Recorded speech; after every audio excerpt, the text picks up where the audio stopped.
don't know if he's okay or not. And no Sharon this week, I see. So we have some variation from our usual. I see Ari has joined us, so yay. And we'll see who else Sharon is back, but oh, maybe she's really tied up with what's happened in Jamaica, I think. could Uh, be. Yeah, yeah. yeah.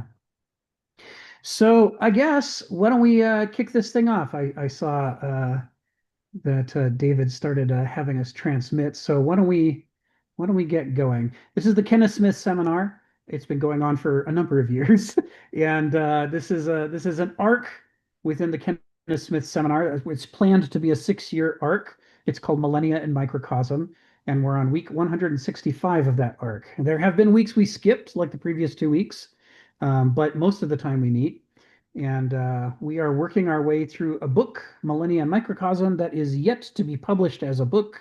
The individual chapters appeared as installments of a column in the 1998 to 2000 time frame in the back of a magazine called the Comics Journal.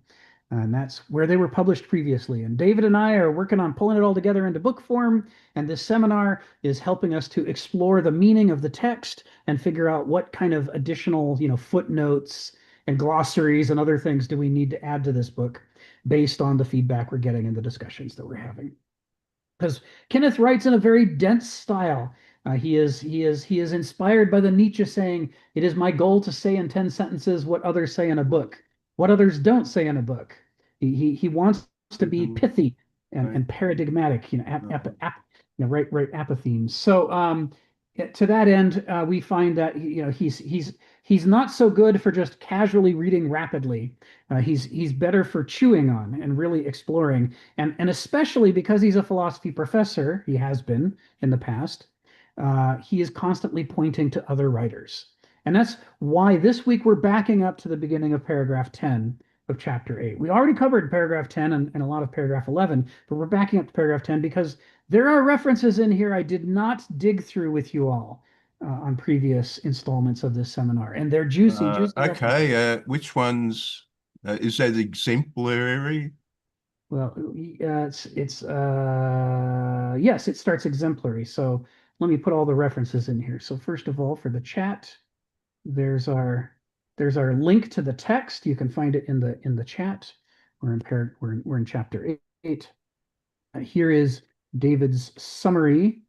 Uh, let's pop that in there too, because David writes these great summaries for Meetup. Immortality, as Christ spoke it, was not a bribe against death, but a spark meant to rekindle the soul. Yet for those unable to face pain or transience, spirit became sedative, not summoning. For those unable to endure hardship or confront death, religion becomes not revelation, but refuge, a compensatory fantasy world built to shield them from reality.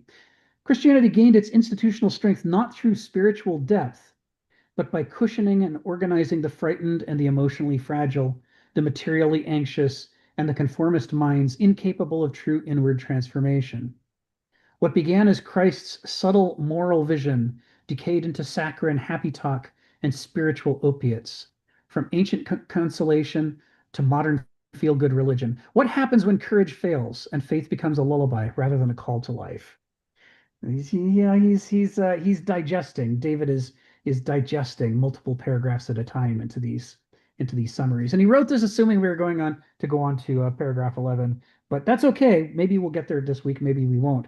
But in any event, Kenneth writes with a nice flow, and what's happening in paragraph 11 is being foreshadowed and informed by what happens in paragraph 10, which is why we're backing up a little bit. So let's first of all, I want to kick off the fact that there is some allusion to Nietzsche that has been going on in these paragraphs. Is reference like in the previous paragraph, he talked about the transvaluation of values. And you remember that reference? So he's got a bit there that's talking about how can you get people to understand the significance of a transvaluation of values when people can hardly even conceive of what a value is. I think that's paragraph 9.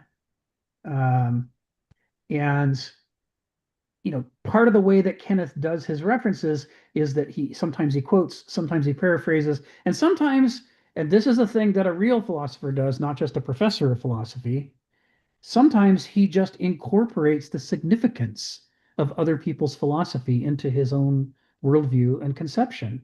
And you either catch it or you don't. He's not busy pointing. There's no finger pointing, but you got to learn from the keywords and from the core arguments what is being summoned here.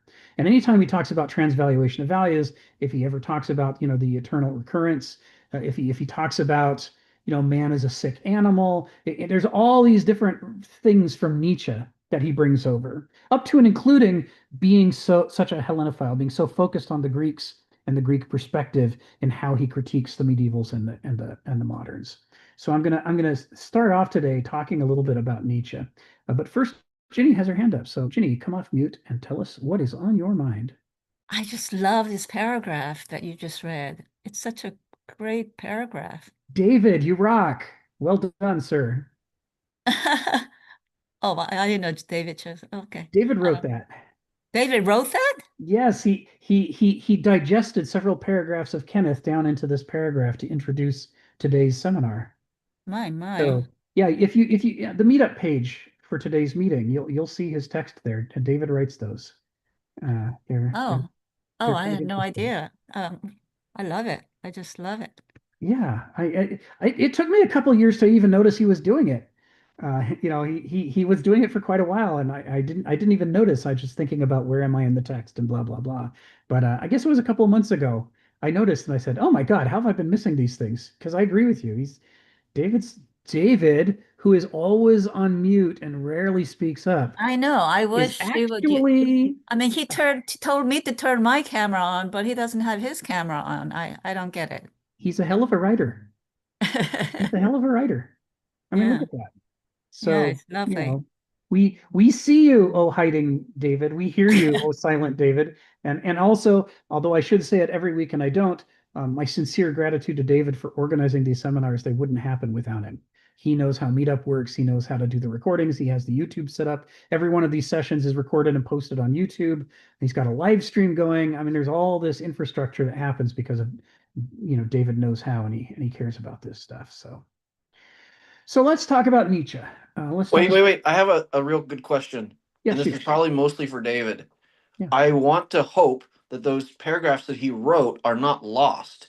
Is there anywhere we can have like a book of the paragraphs? Because pardon my frankness, is a lot of this stuff is TLDR, is too Uh-huh. long, didn't read. But Uh-huh. those paragraphs are gold. They're gold, aren't So they? it would be wonderful if they were available in some sort of accessible way. Yeah. I have a lot of them. I bet David has all of them. It'd be, Hegel's philosophy, the philosophy of spirit, his third volume of the Encyclopedia of the Philosophical Sciences. It not only gets published as Hegel's text, but it gets published alongside an additional thing called the Zusätze. And the Zusätze is class notes that students took when they actually studied philosophy under Hegel. And they wrote down their notes about what did Hegel say in class, his text from the philosophy of Geist means. And so they're published together because it often offers this very chewy, interesting, insightful, explanatory text about the core text.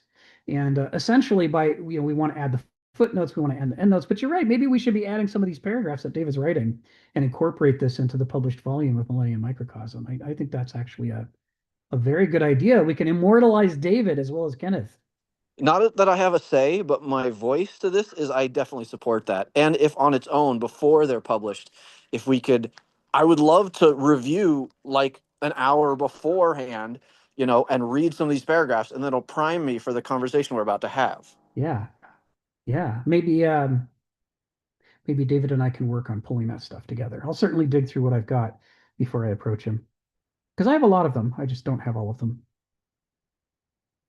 So let's yeah. So yeah. So the allusion in Kenneth's text to the transvaluation of values in paragraph 9 it's a Nietzsche allusion, and it's never gratuitous. I mean, the way I've said this before, but it bears repeating. The way Kenneth writes his articles, and he doesn't always do it this way, but he often does it this way, is he starts by collecting. He thinks about what is the topic I'm going to write about, and then he goes and finds just the juiciest, the choicest quotes he can. The just what the other philosophers and writers and artists and musicians have said that bear on this topic in the most interesting ways. And he sorts among them to say, which of these things really, now I'm going to Marie Kondo, which of these spark joy in me? He's the joyful science of Nietzsche. Kenneth internalizes that. He wants the dancing philosopher thing going on. So what does he love in these quotes that bears on the topic at hand? And then he has that either open or printed or at least in his mind while he actually composes each chapter. And so when you spot these references, like this reference to Nietzsche, it's never an accident, and it's never just because it's never an Easter egg. Reading Kenneth shouldn't just be an Easter egg hunt, although you can do a little of that too. But it's because he is trying to do what Nietzsche wanted to do. He wants to incorporate entire philosophies into individual Kenneth sentences, to boil them all the way down and incorporate them in the flow of an argument. He's trying to find a way to say more by standing on the shoulders of giants. And so the result is whether you catch a reference like the transvaluation of values, or if you just smell the smell of Kenneth's work, talking about talking about different kinds of character types, talking about the Apollonian and the Dionysian, talking about which is Nietzsche's formulation of the Verstand versus Begriff, the noesis versus gnosis. All of that is there in part because Nietzsche has blazed those trails. I used to take Nietzsche for granted as an interesting troublemaker philosopher like Diogenes, which of course doesn't do justice to either one of them. But I was really woke up a couple of years ago when I read some of F.M. Cornford's work. I'd already read Gilbert Murray at Kenneth's recommendation, and I found out he was part of a trilogy, the Cambridge Ritualists, along with Jane Harrison and F.M. Cornford. And so I wanted to read the other two writers too, and kind of get the fuller picture of this revolution in classics that happened in the early 20th century. And it was in the course of reading one of them, I can't remember if it was from Religion to Philosophy or if it was Thucydides Myth Historicus, the two I spent the most time in so far by him. Maybe it was in the introduction. It might have been in the introduction of one of them, where someone pointed out that there were two major breakthroughs that all three Cambridge ritualists built upon that happened before them, and to which they openly said over and over how much debt they were in to these people who came before. And they said one of them was the breakthrough in the invention of the science of anthropology. The whole idea that rather than just organizing the world into who's better, and that would be us, and who's worse, and that would be everybody else, which is typically the way that people try to organize the civilized versus the savage. It's all about putting yourself on a pedestal and mocking others. That was being replaced by the science of anthropology, which said you have to go in without any preconceptions. You have to check your assumptions at the door. You have to learn to see a culture in its own terms, the way that it sees the world. And if you can't do that, you can't be an anthropologist. You're not competent. It's a requirement to enter the door and partake of the science. And the Cambridge Ritualists said, inspired by that and by some of the French anthropologists, they turned and looked at the Greeks for the first time that anybody had looked at them in over 1,000, maybe 2,000 years. That everybody else looked at the Greeks as our noble forebears who, if we can tie ourselves back to them, it ennobles us. Aren't we cool because those guys are the early versions of us? That makes us cool. And the Cambridge Ritualists said that's a terrible way to read the Greeks. You're never going to understand them because you're using them as a screen to project your desires and needs and fears upon, right? They're just the justification for all the bad shit you want to do in the world. It says you have to look at the Greeks the way an anthropologist looks at the Greeks. You have to say, forget our preconceptions. How do we immerse ourselves in the worldview of the Greeks, the way an anthropologist immerses himself in the worldview of a tribe that he joins and spends a year or two with? And if you can't do that, you don't really understand the Greeks. This is what Jane Harrison said, and inspired by her, this is what Gilbert Murray and F.M. Cornford said. So they said, first of all, we are in enormous debt to the science of anthropology, without which we couldn't have done the work that we did. But they said the other debt which is equally large, is Nietzsche. They said Nietzsche was the first guy who really took the Greeks seriously as Greeks and not as proto-Christians or proto-Americans or proto-Germans or what have you. Said, how do they? He was in his own way, from a philosophical, philological perspective, he was already doing what the science of anthropology was starting to invent and come up with on its own in parallel.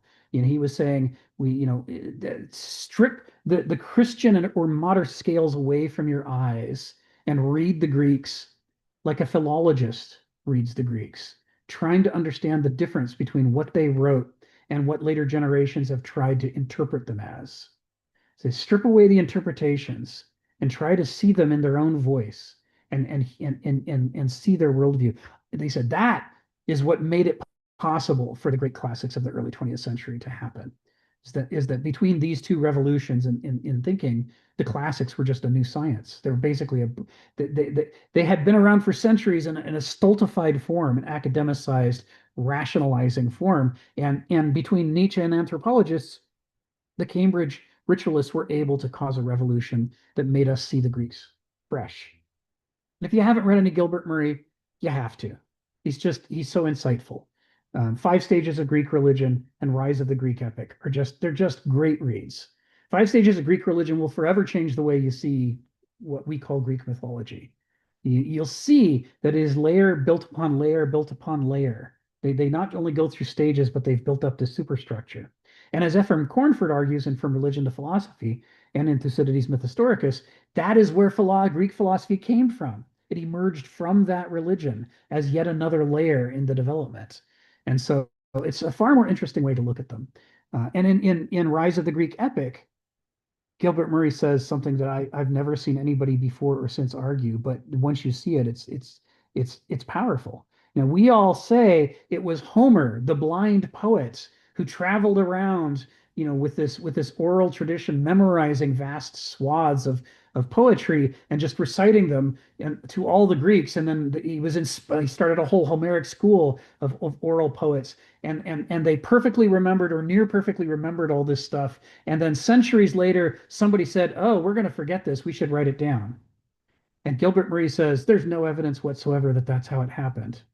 He says, furthermore, I can prove it didn't happen that way. He says, I can prove to you that even during the Persian War, the Peloponnesian War, even during the Alexandrian period to come, they were still composing and recomposing the Iliad and the Odyssey.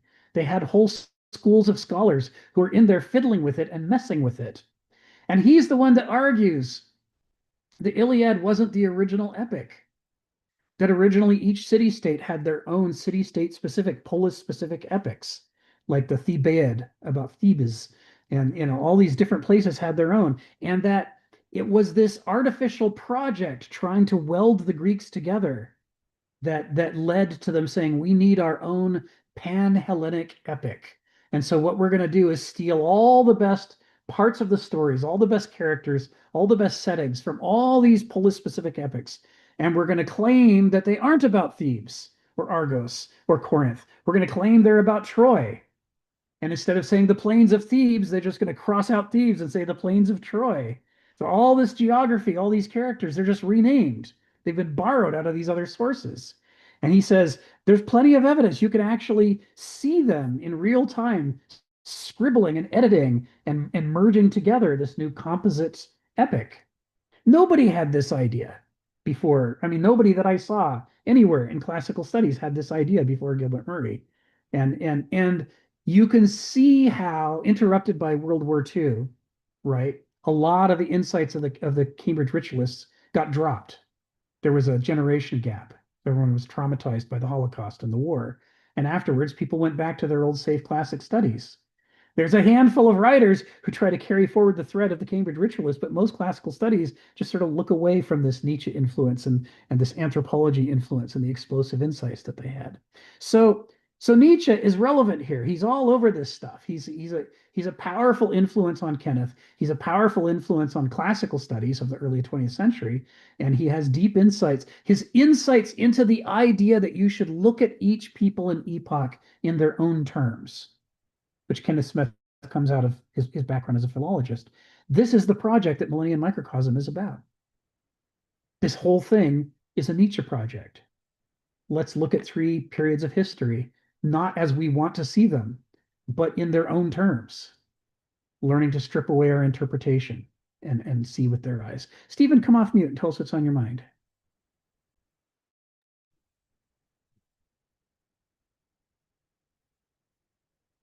I'm just going to say, I don't know if you could so absolutely credit Nietzsche with what there was a change in communications at the time. You know, when you talk about how knowledge was developing. I mean, if you went back to the 18th century, it was a bit more limited. Something changed a lot around the 1850s, or perhaps even the 1840s. For example, you know, people could easily debate.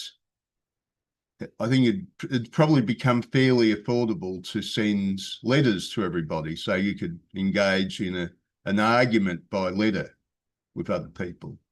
The type of media that was available, I can see it a bit in Schopenhauer. I mean, he writes his classic back around the time of the Napoleonic War, I think, or just after it finished. But he really becomes famous late 1840s, 1850s, when all his criticisms, he writes a whole series of critiques, which anybody could read. I mean, his original book, what was it? The World as Will and Representation, is one of those really hard books to read.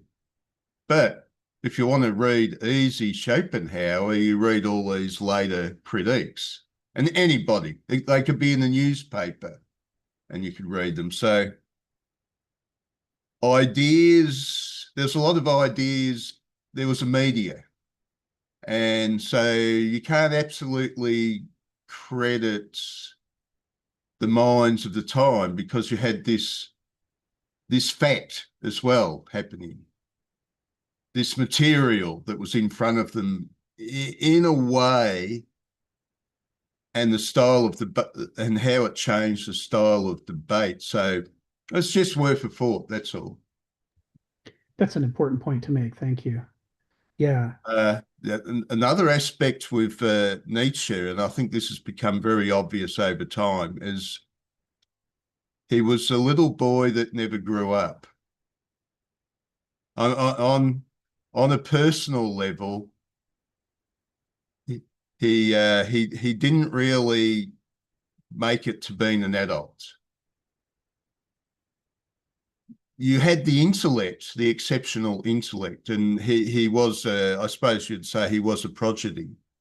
There is evidence of that he was a person that could look at a text and just read it like the very few. And one thing that becomes obvious is he was comparing the text through the ages, and I suspect very sensitive as to how the spirit of the times or the way people perceive things was changing. Now you have to go back to the 18th century and say in the 18th century there was some pretty, you know, brilliant stuff showing up, but it hadn't grasped this slightly worldly aspect of philosophy in the same way as the 19th century did.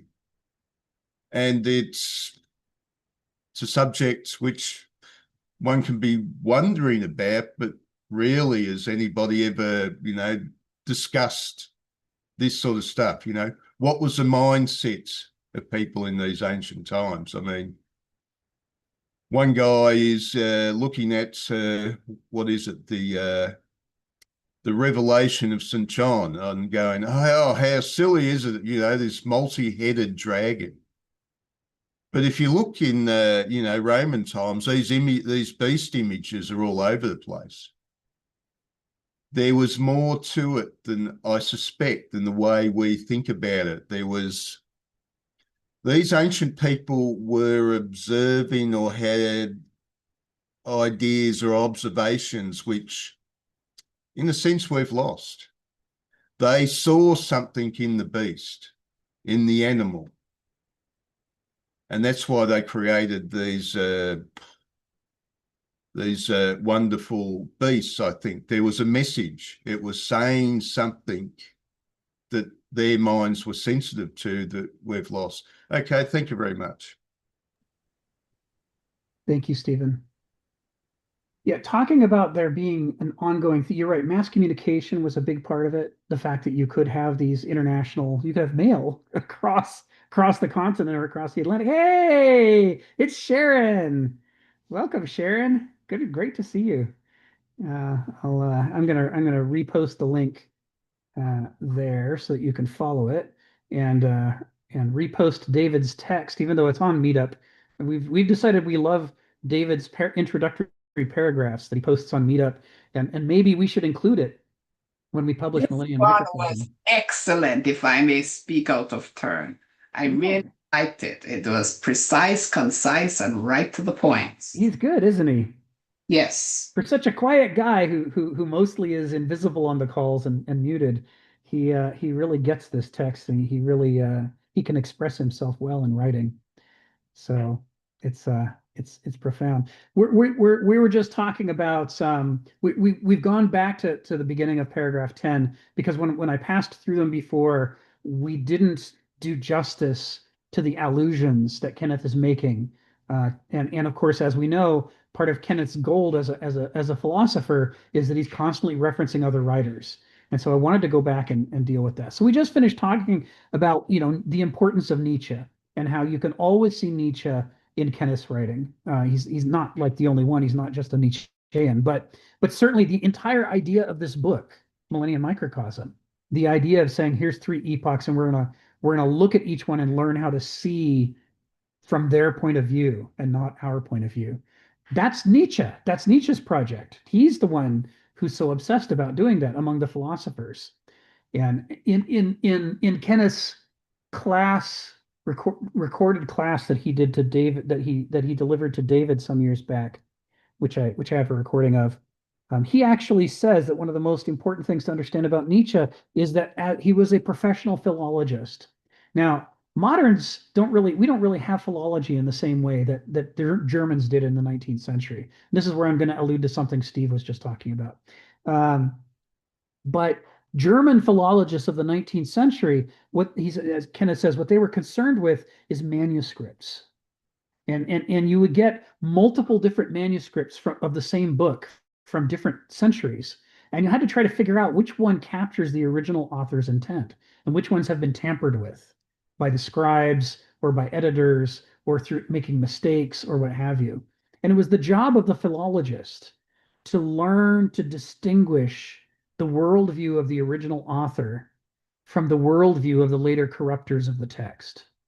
And that's, for example, major in biblical textual scholarship. It's trying to figure out when is Paul authentically speaking and when is somebody from 1 or 2 centuries later interpolating something into the middle of Paul's statement. And how would you know? And this is what the Germans in the 19th century, German intellectuals were doing. They were priding themselves on their ability to master languages and then from that to master points of view, go back to manuscripts and try to figure out which ones were stable, which ones were corrupt, which ones were authentic, which ones had been, tampered with and so forth. And this was what Nietzsche did for a living. And this is why he brings that to philosophy. Going with Stephen was just pointing out that, yes, we can acknowledge that Nietzsche is brilliant and a prodigy, but we also have to acknowledge there's something else going on at that time. And he talked about the mass communication that you could have correspondence with people from all over Europe or even America, and that allowed a big intellectual ferment that previously wasn't as easy to happen. And another part of it I want to add is this idea of, and he was arising from this tradition and he wasn't the only one. He wasn't the originator of it, but he was probably the first to apply it to philosophy and say the Hegelian concept of epochs and worldviews really needs the groundedness and depth of a philologist, so that you don't, because otherwise the temptation is too strong. You read Plato and you want to insert yourself into Plato's intentions. So I wanted to, part of the reason I went back to the beginning of paragraph 10 is I wanted to talk about Nietzsche and Nietzsche's role here. And so after that appreciation of Nietzsche, let me turn to the two actual points that I wanted to make. I did some Nietzsche reading this morning. I thought you guys might enjoy. And the first is this, for the last, ever since about 1999, 1998, Stanford has been bringing into print a new set of translations of Nietzsche's complete works. And it is the first time in the English language that every scrap of Nietzsche is going to be published. And not only every scrap, but it's being done with a scholarly apparatus to distinguish the tampering of his sister and her fiance from Nietzsche's original writings, to distinguish things that Nietzsche meant to publish from things that Nietzsche was just writing to himself and toying with, to try to get clear about, how the translation works and whether you're not just using a possible translation, but a translation that's close to the intent. It's really they're really quite good, and I'm this coming year, starting this month, I'm going to start picking them up, and in part that's because Walter Kaufmann did not translate all of the Nietzsche. There are some Nietzsche books Kaufmann didn't translate, and if you want to read those at the level of scholarship of Kaufman or above, it really there aren't a lot of options. But this new Stanford series is I'm really excited about it. So I'm going to be picking these up. And anybody else who's interested, who has a particular book, of his that you're interested in, you might want to pick it up too and compare and contrast it with whatever translations you have right now. It's good stuff. It's going to be a 20-volume series. And of those, 11 of the volumes are his notebooks and unpublished works. That's volumes 10 through 20. Those are the unpublished works. The first 9 are his actual books and essays that he published during his lifetime. So very exciting. And many of them are available in paperback, so they're not very expensive. The other thing I wanted to talk about with regard to Nietzsche and Kaufman in particular is we always want, right, to understand not just the strengths but the limitations of our heroes. And we've talked a lot about Walter Kaufman as the big, revelation who broke the Nazi interpretation of Nietzsche and showed us the true Nietzsche before his sister had tampered with his work. Who was the guy originally that he detested anti-Semitism, that he detested German nationalism, and he criticized Christians, but he loved Jesus. He thought Jesus was a cool guy. All of this is lost by the time, in the early 20th century. It's all being screwed up by the Nazis and their fetishes. But what we're getting to see with Kaufman is he peels back these layers of interpretation to reveal the Nietzsche underneath. So this is an essay that's written by a fellow named Schacht.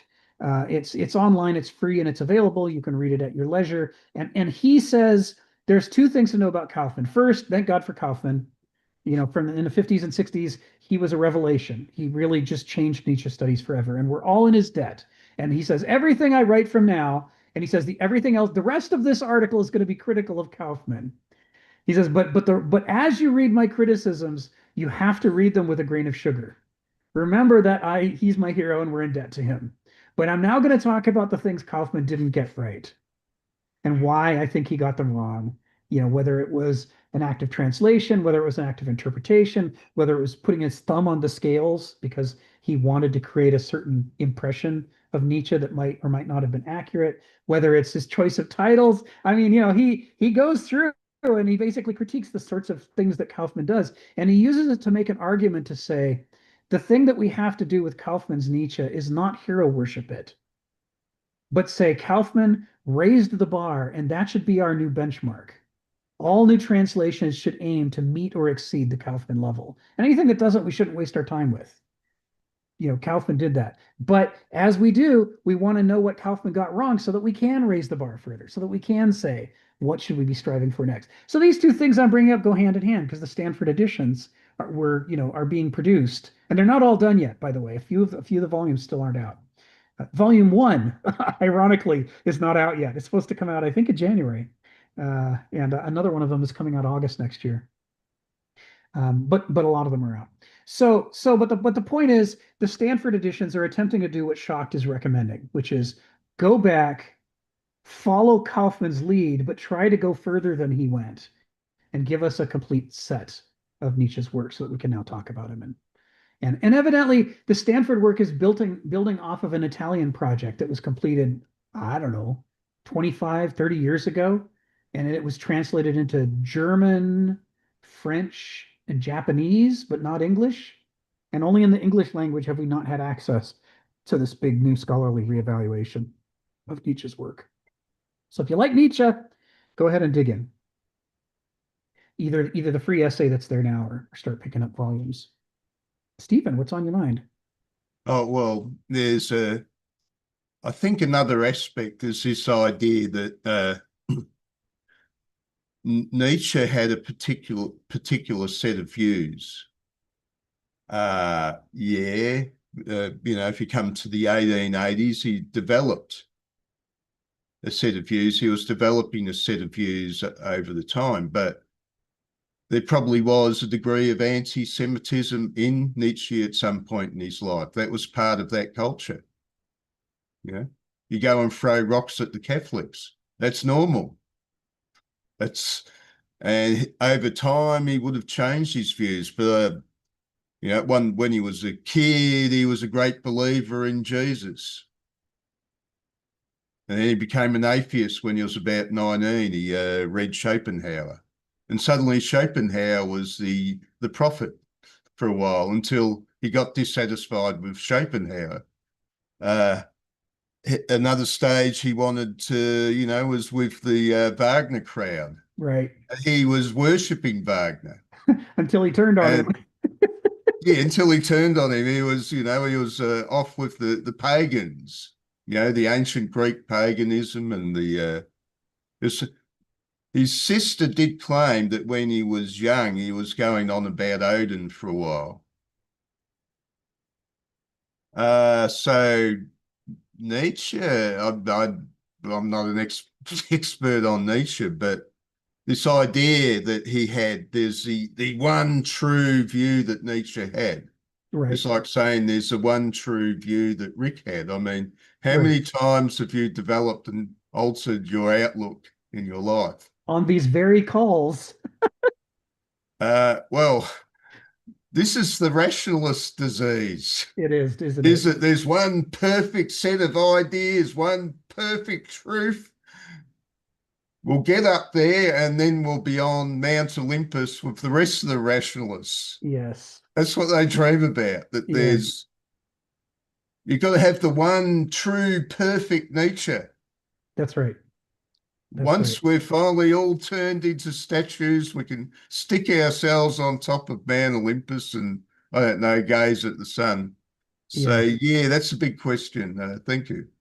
No, it couldn't be more apropos, Stephen, because that shocked essay that I shared the link to, it includes one of his criticisms of Kaufman is Kaufman's use of the word doctrine to translate a particular Nietzsche term. And he does it repeatedly. And he says, this is one of the things Kaufman gets wrong, just dead flat wrong, because Nietzsche makes Nietzsche writes in such a incendiary style that it's easy to think that he's an egotist.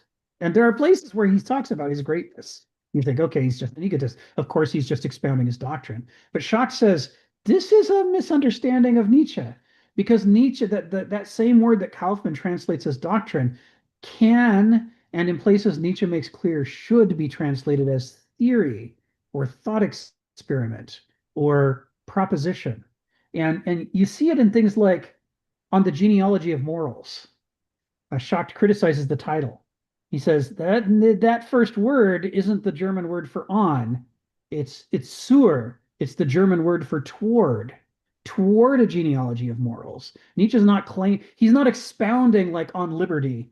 I know all about liberty and I shall now tell you, John Stuart Mill, I shall now tell you what liberty is. He says that kind of didactic expounding is actually not the way Nietzsche writes. Nietzsche writes more like nobody has ever adequately developed a genealogy of morality before. And I think they should. Where did our ideas about morality come from? How did they develop? Where are they going? What could they become tomorrow that would be better than what they are today? And his book isn't intended as the final word on the genealogy of morality, but is intended as the opening shot to get us all talking about the genealogy of morality. And he says, this Schacht says, this experimental Nietzsche, this brave trying things out I haven't fully thought through, but somebody has to start the conversation somewhere, and I'm going to do it now in this book. He says this is very much in the spirit of Nietzsche, his obsession with having the courage to try things. It's not just something he says, but it's something he actually does in these books. And the consequence is just what Stephen's saying, that over time, some of his experiments work and some of them don't. And sometimes he changes his mind dramatically. Like when he goes from thinking Dionysus is a villain in his very earliest works to eventually concluding that Dionysus is a savior. The philosophy and the tragic age of the Greeks, the birth of tragedy. He's saying the theater and Dionysus and the exposure of character and the inner mind is a massive form of enlightenment that he didn't appreciate when he was first writing essays in the 1860s. When So he he was changed his mind. assassinating his inner rationalists. Yes, he's assass. As every time Stephen goes after rationalists, I hear Nietzsche dancing. This is Nietzsche as he grows up to hold the Stephen position, which is rationalism is overrated, and it's overrated because it rates itself very highly. It's very self-flattering, but it doesn't deserve to be because there's a lot more going on in the human mind than rationality. Yeah. So thank you, Stephen. So anyway, I wanted to point to this Nietzsche stuff because, and I gotta call Kenneth and find out if he's heard of the Stanford editions. I think he would really enjoy that. I mean, he was going to college at the time Kaufman was publishing his books. And the reason that Kenneth recommends Kaufman is because Kaufman was such a revelation for him. And certainly Kaufman is among the translations of Nietzsche anybody should have. But I'm suspecting that this, from what I've seen so far, I'm suspecting these Stanford editions are another thing that any serious Nietzsche scholar should have. And even for a beginner, many of his works like Dawn, Morning Light, or Daylight, or oh, let me actually, I have a list right here. There are three early works that Kaufman never translated: Daybreak, Human All Too Human, and Untimely Meditations. I've done them in reverse order, but those are the ones that come after The Birth of Tragedy, but before The Joyful Science. And The Joyful Science, by the way, was the last one Kaufman translated in 73. So the gap used to be even bigger. Kaufman used to have a gap that you just jumped directly to Thus Spoke Zarathustra. So if you want to fill in that gap, and one of the reasons to do so is that gap includes the place where Nietzsche is developing the ideas. He's arguing about why do we need these ideas that he's later going to apply in these later books. So it's if you're trying to get not at the joyful rock thrower of Zarathustra, but you're trying to get at how did he come up with these ideas and what does he mean by all this? It's actually in these earlier books Kaufman didn't cover. So I commend the Stanford editions to your attention. All right, so that's my Nietzsche prologue. It only took almost an hour, and that was mostly an allusion back to paragraph 9. So let's jump in. The next major allusion that I missed, and I shouldn't have because it's of keen interest to me. This is why I'm going back. I'm ashamed. I'm like, I must have been tired that day. I can't believe I didn't just seize on this thing. Is in sentences 1 through 3. Chapter 8, paragraph 10, sentences 1 through 3. Exemplary of the transfigurations which the organized church worked on Jesus' teachings is the concept of immortality. The Gnostic Gospel of Thomas, full of Jesus' logia or wisdom sayings, has nothing to remark about immortality. The New Testament accounts of Jesus' speeches and sermons hint only offhandedly at the suffering of the damned. So it becomes a major theme in the Middle Ages of heaven and hell. And everything is about what happens to your soul. Are you going to be rewarded for all eternity, or are you going to be tortured and punished for all eternity? But there's very little of that in the Gospels, and there's none of it in Thomas. I was so focused when we went through this the first time on the issue of immortality that I actually just drove right past. Kenneth's pointing right at Thomas here. I mean, this isn't like this isn't a general allusion. This isn't, it's not some, there's not some Thomasy thought that's being expressed and we have to dig for it, like with the Nietzsche reference to transvaluations. He flat out says, hey, look, go read the Gnostic Gospel of Thomas. Go read the Logia or Wisdom Sayings. This is what it's why he's quoting him. It's why he's naming him here. He's naming him to tell us to go read it. Did we go read it? We did not go read it. We just carried on with sentence 4, 5, 6. We just carried on through the paragraph, and we didn't go back and look. So there are two things I want to say about this, and I guess I'm gonna do them in reverse of the order I was planning to do them. The first one is if you would like to read the Gospel according to Thomas, and you should if you're interested at all in Christianity, there is a reference to it. This is on Early Christian Writings, one of my favorite websites. It's the one that exhaustively goes through every early Christian writing we know about. And it has an article about each one and lots of pointers to other places on the internet and evaluations of the different translations, which ones you can use, and a summary, but also estimates of the sense of is it authentic or not authentic? When do we think it dates from and how do we know? I mean, it's really interesting material. But in addition to that work, which is what the main page is about, they also have things like this. This is you can get a link here. I think do I have the right one? Is this the link I want it to be? Yes. This is not the page about the Gospel of Thomas. This is the page containing the Gospel of Thomas. And specifically, every saying, all 114 sayings, plus the prologue, there's a link to it here and a quick capsule summary to remind you which one is which. And you can click on that and read side-by-side translations and see how different people wrestled with the Coptic or Greek originals trying to render it into English. And that can help you with the project of trying to strip away modern English layers of interpretation off of Thomas to try to get back to what might the original have said. So some things to know about the Gospel according to Thomas. One is that the originals that we have are in Greek and Coptic, the Egyptian language Coptic, but it probably wasn't written in either one of them. It was probably written in Syriac because in the early Syrian church, Judas Didymus Thomas was an extraordinarily important figure. He was the apostle that the early Syrian church was obsessed with. They talk about him a lot. And he gets referenced even in the existing gospels and some of the other, not the Pauline epistles, but some of the other extra canonical documents. They know that Judas Didymus Thomas is in Syria and that he's an apostle and that he's having a big impact there.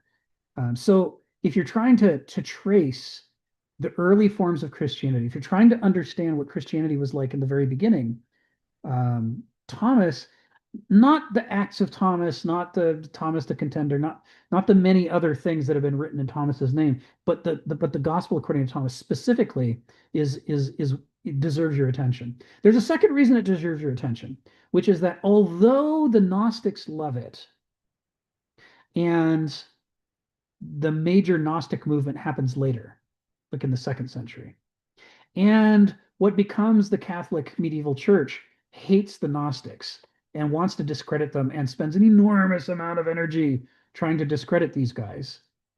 And because of their connection to Thomas, they pushed the line that Thomas wasn't original, that the Gospel according to Thomas was written sometime in the 2nd century. The actual scholarship doesn't support that view.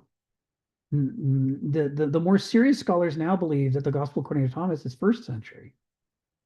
And one of the most common dates assigned to it is 50. Now, 50 is a very interesting year. It is stunningly early, first of all. The only thing we have that early is Paul.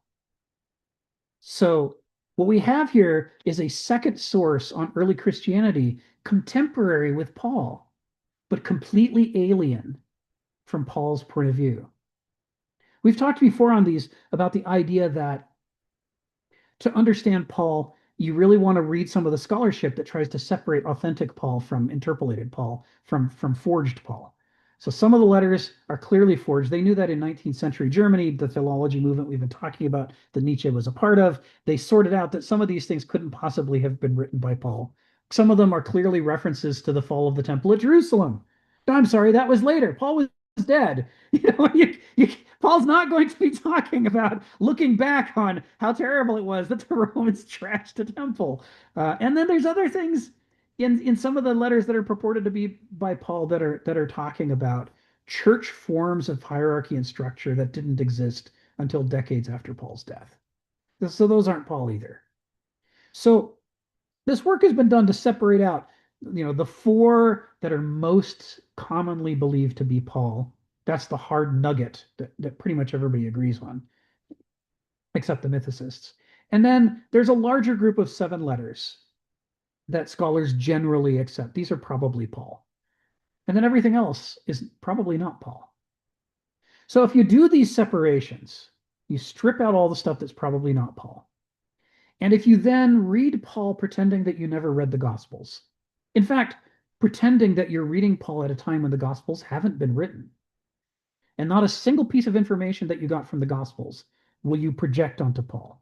Just read Paul as Paul. Don't assume he means more than he does. Just read him straight. What you discover is that Paul's worldview is completely different from the Gospel worldview. It's totally different. The Gospel worldview is biographical. Jesus came here, said these things, did these things, then he went there, did these other things, and then he went to the third place. It's a story. It's a plot with a sequence of events that culminates in the crucifixion and the resurrection. None of that's in Paul. What's in Paul is the resurrection and salvation. Paul is all about, Jesus' sacrifice will save us. And it's also about how you do not need to have been a witness to Jesus's life to know what Jesus wants you to do. He argues fairly bluntly that the 12 apostles have no greater authority than he does. Even though he never met Jesus, he gets all his information from visions. He says, I communicate directly with Jesus through visions. I mean, I don't need to go ask James or Peter or somebody else what Jesus said 30 years ago. Why would I do that when Jesus will tell me right now what he wants? This idea of direct inspiration, the Holy Spirit, the role of the Holy Spirit, the role of visions, the role of direct personal communication with Jesus, this is central to Paul. And he makes the argument in almost every letter he writes.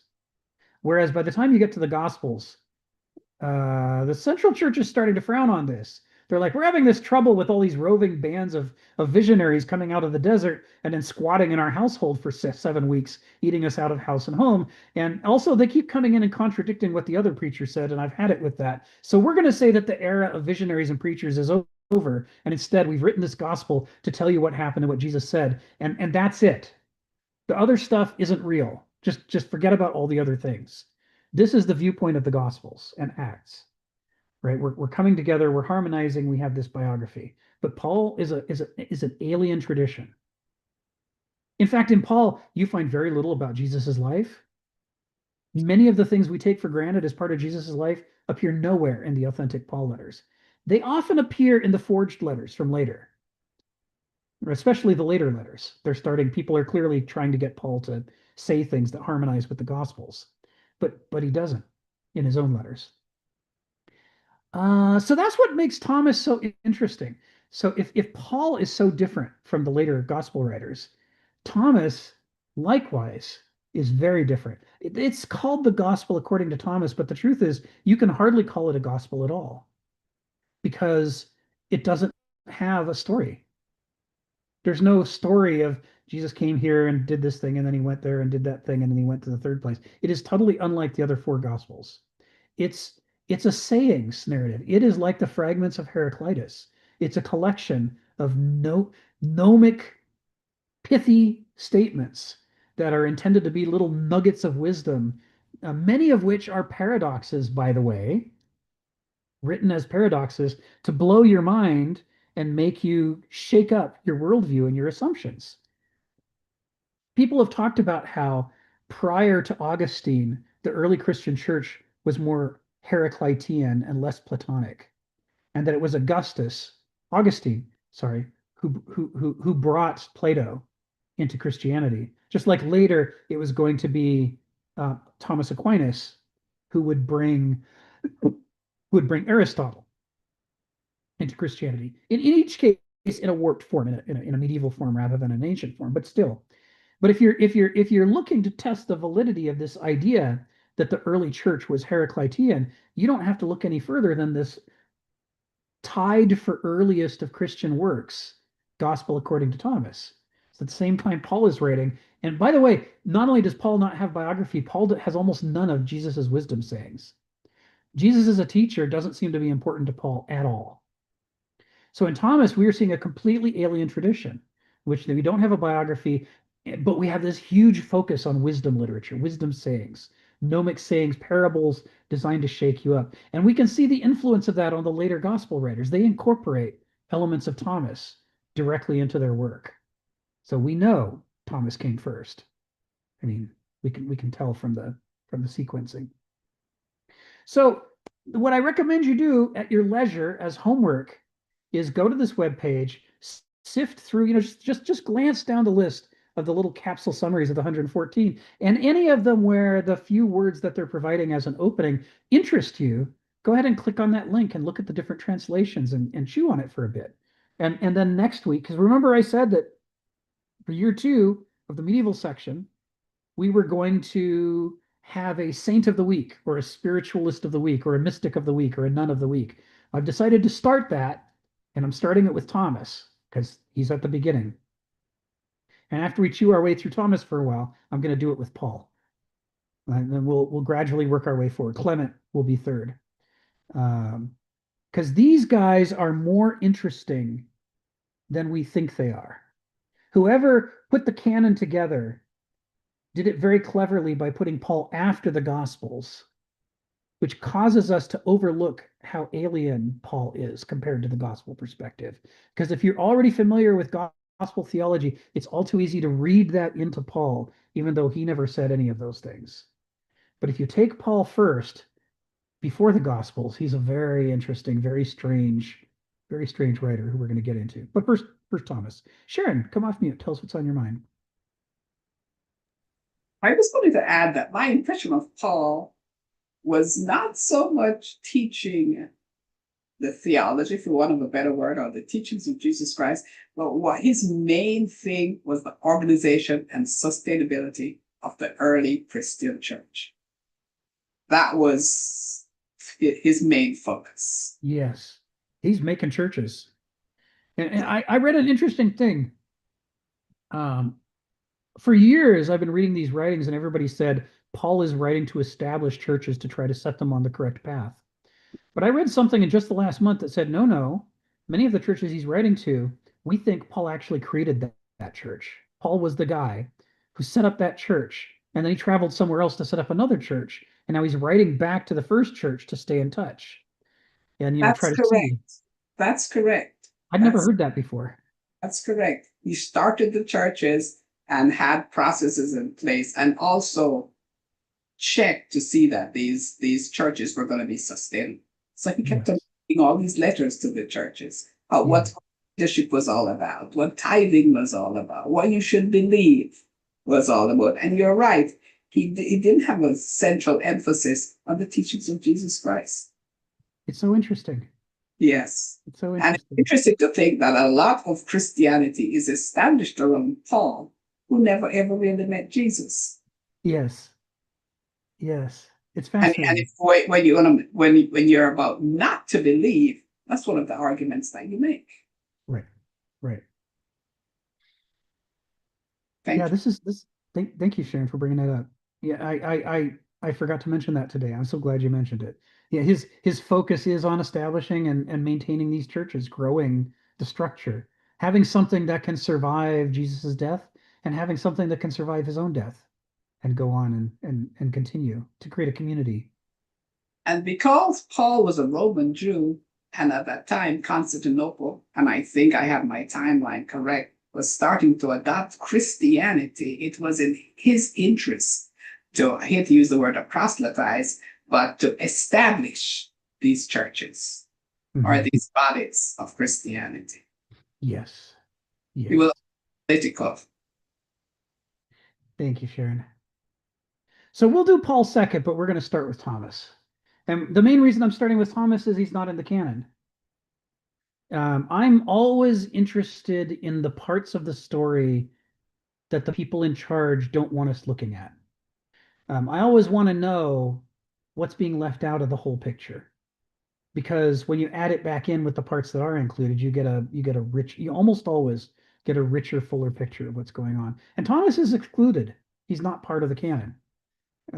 But his exclusion is odd in the sense that many of the gospels that were excluded because they were written in the 200s or 300s or what have you.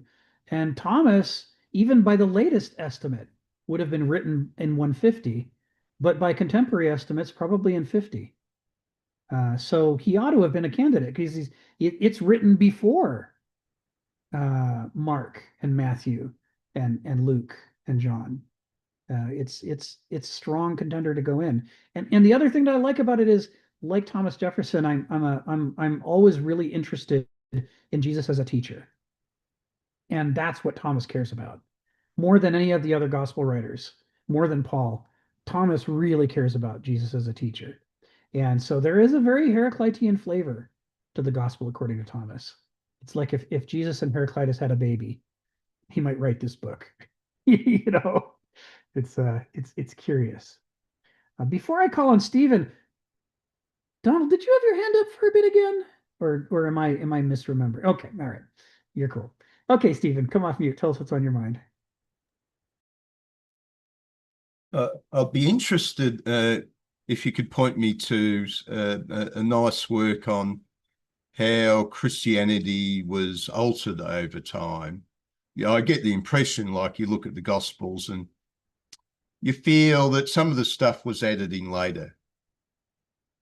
For example, there just seems to be adjustments going on. They might have discovered problems and started adding in stuff. And I was just wondering if there's any sort of some easy reader on this question.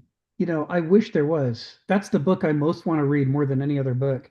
Instead, you have to pick up pieces of this puzzle from different works. Everybody's got their axe to grind, and along the process of grinding their axe, they'll drop a couple of the puzzle pieces. You go, oh, it's that book I wish was written. It's that book I wish existed that would give me the overview. Here's a piece. Now, I'll tell you, we are going to cover a little of it. So one of the places that you can find some of it is in Clement. The letters of Clement, which probably weren't written by Clement, but that's who they're attributed to, they fall in the gap between Paul and Mark, and it's a big gap. I mean, in that gap is the Roman conquest of Palestine and the trashing, the first trashing of the temple at Jerusalem. It's a huge trauma for the Jews and early Christians. So it's just massive trauma. And nobody's writing in that period. Go figure, right? They're all running around with their heads on fire, being stabbed by Roman centurions. Of course, nobody's writing. But later they come back and start writing again. So that gap is like it's one of those fascinating periods in history. And Clement is writing early in that gap, right before the fall of Jerusalem, right before the Roman invasion. I mean, like, it's just a 2 or 3 years, I can't remember. It's just a few years later that the Romans come stomping in and wreck everything. And so the Clement letters give us a picture of what the early church is concerned about after Paul, but before the fall of Jerusalem. And one of the things that they talk about is exactly what you're asking about. When we do Clement, we'll go into this in detail. But specifically, Jesus unambiguously says that people alive today in his lifetime will see the second coming. They'll see the end of all of these evil times, and they'll go to heaven. And people keep dropping dead because decades have been going by, and Jesus hasn't come back. and the end times haven't come, and it's causing a crisis in the church. The early Christian church is having a major crisis, which is how can we keep saying that this is so? Our prophet can't be wrong, first of all, because he's supposed to, be not just a man, but God. He's supposed to be telling us the truth. And yet, obviously, around us, we don't see, people are dying. A few more deaths, and we'll be out. It will disprove the prophecy, and that will be a catastrophe. So Clement is actually writing about how do you address the growing criticisms, and what are you supposed to say to people who raise this objection? Because everybody's starting to raise it. And in Paul's time, it's not a concern. Paul's confident, but by Clement's time, it's starting to become a crisis. And we know by the time we get to Mark that the church has completely changed directions on this issue. And they're basically saying, well, he didn't literally mean that, the second coming was going to happen in 20 years.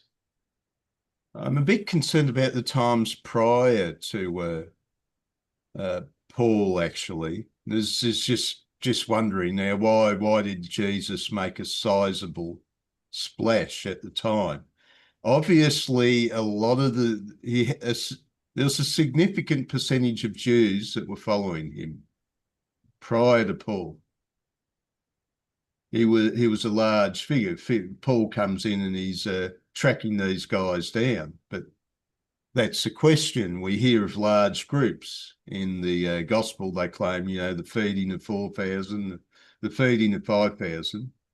I've got my own pet theory that the Roman financial crisis was an element in it. You got heaps of people that are unemployed, and if you got a rich friend, you can feed them, and suddenly you've got a huge potential for your message getting across. Yes. And that's really the big question for me. Prior to Paul, why had he achieved such a degree of popularity? So Thank you. there are a lot of questions about early Christianity. We just don't have enough in writing from this period. And we have an enormous number of people with perverse incentives to retell the history to satisfy their ideology. And it causes problems. So I'm going to give an example. And this was the second thing I wanted to say about Thomas that was so important here. And it applies directly to what you're saying. And that's this. In the second century, we get this rising movement that wants to establish a canon and wants to say that it holds the only real version of Christianity and that all the others are heretics. And they have a variety of reasons for doing that, but it's clear that they want to. And in the centuries that come, the infighting is just vitriolic. I think I mentioned before, Muhammad didn't set out to start a religion; he set out to join Christianity.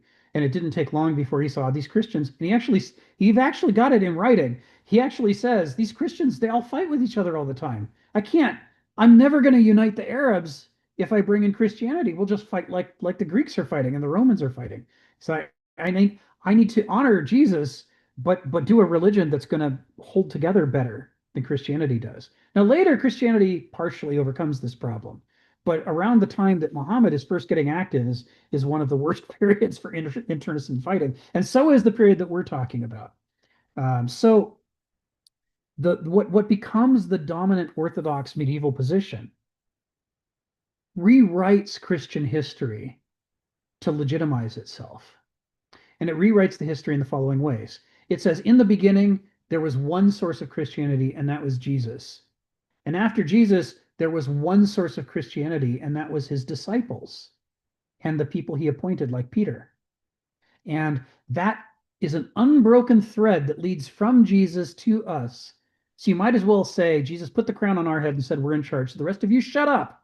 We're right and you're wrong.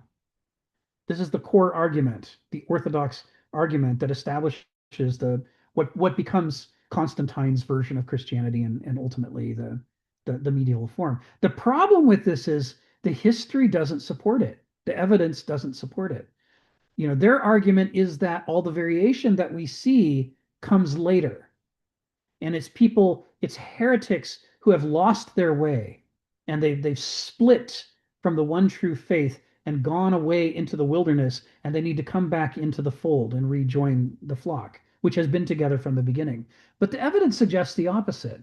The evidence, what we see is from the very first moments that we get any evidence of Christianity at all, usually in Paul's epistles, there's fighting going on. There's disagreements immediately, like right off the bat. And one of the questions that people ask about this is, if there was such a clear, unbroken tradition, how does everybody disagree about even the most fundamental things? I mean, they aren't just disagreeing about weird esoteric stuff. That comes later. The 300s and 400s, you're getting some very esoteric questions about the nature of the Trinity, and is Jesus a man and a God at the same time, and does he have two essences or one essence? And each one of these variations on the theme has a whole separate name, and there's a whole separate movement that was in some region of the world backed by some bishops, and they fought with other bishops over these very niggly tiny points.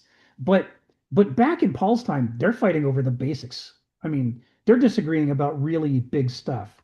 Like, is this a Jewish religion and you have to be a Jew and follow all of Jewish law? Or is this not a Jewish religion and it's a religion for everybody? So you don't have to follow Jewish law. Paul has a very strong position on this. And the way we know is he's arguing in his letters with people who disagree with his position. They can't even agree about what the law is that they're supposed to be following. How do you know who's a real prophet and who's not? How do you know who has authority and who doesn't? Are women allowed to hold authority or not? I mean, these are big, chewy, juicy questions, and the church is split at the beginning. So this is observed, but another way to read these disagreements is if we don't try to answer the question, why are there so many splits early on? And if all we do is say, what if instead we try to catalog some of the main branches of Christianity in terms of where their interests lie, not fine points of theology, but what are the main things that they're concerned with? We see at least 5 major branches. And in Paul, it's salvation. And I got to add to that what Sharon said, the building of the church. Salvation and the building of the church. That's Paul. And all of the churches that he's associated with, that's their focus. But at exactly the same time in the Gospel of Thomas, which is coming out of Syria, which by the way, don't let modern events fool you. Syria was a major center of learning. It was one of the most educated places in the world. Was Syria. There's huge scholarship going on there. They have their own tradition, they have their own apostle, and they have their own gospel, and their focus is on the wisdom teachings, these gnomic paradoxical sayings that are designed to shake up your worldview. It's very Heraclitean. It's very kind of Smithian. I mean, it's chewy, juicy, not easily accessible stuff. Well, okay, you're censoring on Damascus and Antioch then. Yes. So these were huge centers for centuries. That's right. That's right. And then you've got the Apocalypse, John of Patmos. I can't remember if it's like 90 or thereabouts. I got to recheck early Christian writings that they believe Revelations was written, the Apocalypse according to John. And of course, this is not the John of the Gospels, although for a long time we thought it was. This is a completely different John. This is John of the psychedelic mushrooms, right? I mean, with the beast and the whore and the seals and all this stuff. And their focus is the apocalyptic focus. The thing that Clement is going to be writing about in the 60s is the thing that is the overriding concern of John of Patmos. How does it all end? How do we get when the end times arrive, whenever that may be, what will they look like and what are we supposed to do then?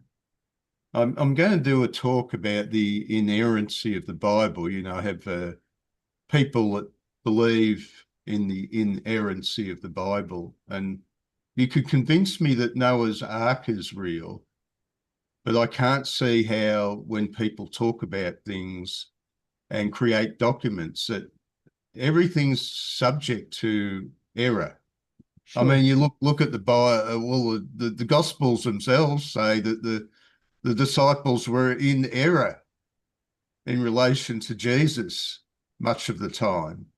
So how do you say there's an inerrant Bible? Yes. It's just not there. And like I said, yeah, I've got to do this talk. So Yeah, you should do it. You should do it. working on the question of error. Well, it's there in the apocalypse, isn't it? In the almost at the start, or was it at the end, where he says, "And nobody shall change anything that's written here." He's already worried that somebody's going to rewrite him. Yes. So the German philologists point out that it is the forgeries that often say things like that. Some of the forged letters of Paul say right off the bat, Paul's concerned about, people forging letters. But this isn't one of those. And of course, that is one of those. That is one of the forged letters. It's a standard practice of forgers to say, watch out for the forgers. They might try to pass something fake off to you, unlike this letter, which of course is actually a forgery.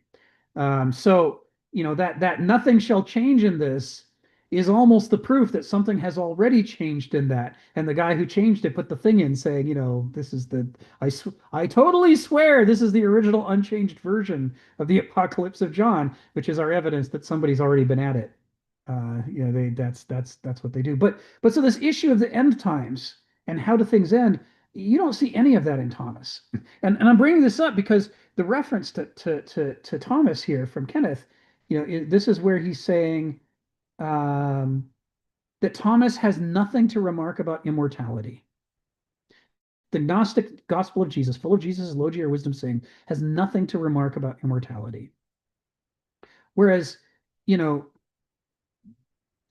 likewise, by the way, Paul, for all that he's concerned with salvation, really doesn't say much about heaven or hell. I mean, if you go look at Pope Gregory many centuries later in the medieval period, they won't shut up about heaven and hell. It might as well be Khrushchev slamming his shoe on the table. There are later popes who are going to be constantly threatening you with hellfire and devils, and they'll tell you all about what hell is like and how bad it's going to be. And they do whole sermons over and over and over on these subjects. And Paul, his whole concern is, how does salvation work? How do we get saved? Anybody can do it. You just have to have faith and engage in the process, and then congratulations, you're saved.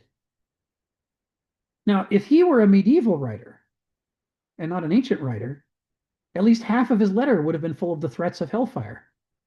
Jonathan Edwards, writing in the early modern era, won't stop talking about the threats of hellfire. But Paul's got nothing to say about it. He has no interest in that. And he has really no interest in the apocalypse. He alludes to it briefly in places, but his concern is, as Sharon says, how do we set up and maintain the churches, build the community of God, and how does salvation work? And that's enough for Paul. It's all he can do to argue with all the different spin-off variants to try to get them to stay focused on this core message. Thomas doesn't care about the apocalypse. The John of Patmos writing and his community writing the Apocalypse of John, they don't have much to say about salvation or how to set up churches. We can't use the Apocalypse of John as a source of information about how the early church was organized, not like the Clement letters that we're going to talk about later, which are incredibly useful. And Paul's stuff is incredibly useful. Thomas doesn't give us anything to understand the structure of the early church. These guys are working out of different traditions that seem completely uninterested in what to the other traditions are the very most interesting things. This is what I'm saying. We may not know why there are these splits. We don't even know that they are splits. They might not have started as one unified church, the way the medievals will later claim. There might not be an unbroken line of succession. That could be a fib to establish the legitimacy of the medieval church. It could be that there's a gap of some decades during which there was chaos and different movements arose in different places under different charismatic leaders, and each of them they took something different from the teachings of Jesus and said, this is the part that really interests me, and I'm going to hammer this part home, and I'm going to focus like a laser on this area. And it's as though the other movements don't even exist. This is the antithesis of what Stephen was talking about in the 19th century with Nietzsche. in the 19th century with Nietzsche, he could be in writing to all these people all over Europe, and they could be having a continent-wide or worldwide philosophical conversation. But in the time, in the first century of Christianity, after the death of Jesus, we have groups that are obviously not talking to each other. They're in little closed silos, and they're working their concerns, but they're not talking to each other. The next concern is the Jewish Messiah. And this one gets talked about a lot today, retroactively looking backwards. A lot of people are aware that the Jews were concerned about, the coming of a Messiah, and their version of the Messiah, as Ari pointed out, a month or two ago, was very different from what Christians interpreted as. But in any case, they were concerned with that. And then when Christianity got a hold of it, they turned it into this concept of a savior, a salvation form of Messiah. But still, the proof that Jesus was the Jewish Messiah. And how do we demonstrate that? How do we go back to the Torah and other works and find references to prophecies? And how do we see in the life of Jesus the evidence that he has fulfilled these prophecies? I said the Jewish Messiah, but I could also have written here Jesus, the prophecy fulfiller. Right? By the time you get to the Gospels, one of the major threads in the Gospels is a relentless, over and over focus. They constantly break the fourth wall of the story, and Mark will turn away from the text directly to you and say, as was prophesied. See, I'm connecting the dots. I'm showing you that this is the Jewish Messiah. I'm demonstrating it point after point after point in his life. I'm showing you. Matthew does this. Luke does this. They're constantly saying, go back, read the Torah, read the prophecy, and now look. See, I said Jesus entered the city. Sure enough, just like the prophecy. So he must be the Messiah. Well, Paul doesn't care about this stuff. Paul barely talks about the life of Jesus, let alone connect the dots with the Old Testament. In fact, Paul's whole focus is you don't even hardly need the Old Testament. This is something that Gentiles can join. This isn't a Jewish religion, it's a Gentile religion. Right? He's a completely different tradition. Thomas, the Gospel of Thomas, Jesus the teacher, none of that stuff is present. The Apocalypse of John, again, not focusing on Jesus as the fulfiller of prophecy, because we're talking about the future, not what people in the past said. John of Patmos is setting himself up as a Christian version of the Old Testament prophets. He's prophesying what will come. He's not focusing backwards on and trying to connect the dots to Jesus' life. And then finally we get to this fifth category. And this fifth category doesn't just include the four canonical gospels. It also includes the many infancy gospels that didn't make it into the canon, but many of which were bigger influences on early Christianity than the canonical gospels. If you've never read any of these non-canonical infancy gospels, you should check them out. They are hilarious. They're fanfic. They're fan fiction. Was it hard for Mary to raise baby Jesus when baby Jesus could when he was throwing tantrums could spin off miracles left and right? What happened if some kid made Jesus angry when Jesus was a toddler? What would Jesus do to that kid since he had the ability to strike people dead and raise them from the dead? And I mean, it is like enfant terrible time. These infancy gospels are hilarious. And it's really clear that the motivation behind them was people started to have questions. Tell me more about this Jesus guy. What did he do? What did he do before age 30? I mean, that's 30 years of his life. They wanted to know, how do we fill in the blanks? It's like people, writing new Star Trek series that go back and are set in the period before Captain Kirk. What happened before Captain Kirk? These infancy gospels are like that. What happened when Jesus was an adolescent? What about when he was age 7? And and part of the reason that they're not included in the canon is, to the early church fathers who were compiling the canon, it was transparently obvious that this was fan fiction, right? And we know because they said so. Some of them in their writings later on are going to say, I'm there's some question about whether the Apocalypse of John belongs in or not. Certainly Mark belongs in, and we're making our list. But dear God, that infancy gospel stuff, no, absolutely not. It was written later. It's not authentic, and I don't even think it's spiritual. It's just sort of crazy. What if the Hulk fought Thor kind of stuff. It's But that same motive that led to the creation of all those extra canonical gospels also led to the creation of the four canonical gospels, because they do something that none of these other threads did before, which is that they try to tell a story of the life of Jesus. You know, they at least want to tell the story of he's teaching, he gets in trouble, he gets crucified, he dies, and he's resurrected. But they don't do it in the bare bones way Paul does. They want a narrative. They want to, then he went here and he said these things and he had this argument and this is how it came out. And along the way, they're sprinkling in Paul's salvation theory and references to church building. They're sprinkling in Jesus the teacher with parables and stories and odd statements. They sprinkle in a little apocalypse stuff, but not too much. That's not a major concern there, as Kenneth points out. But the Jewish Messiah stuff is there in Matthew. Right?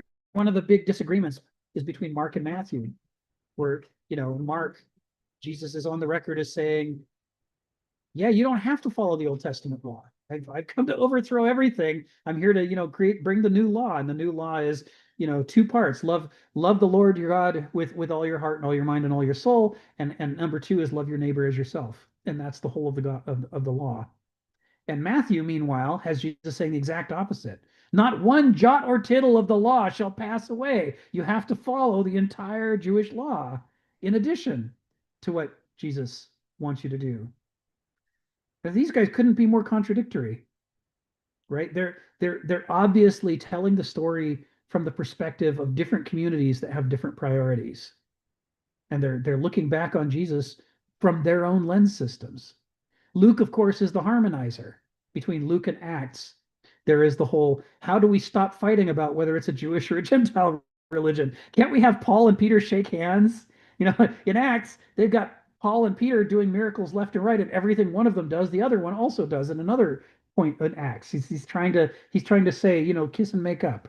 This is Luke's great focus. And of course, then we get John with, I am the way and the truth and the light, and I'm the only way to heaven. And his gospel is entirely different from the others.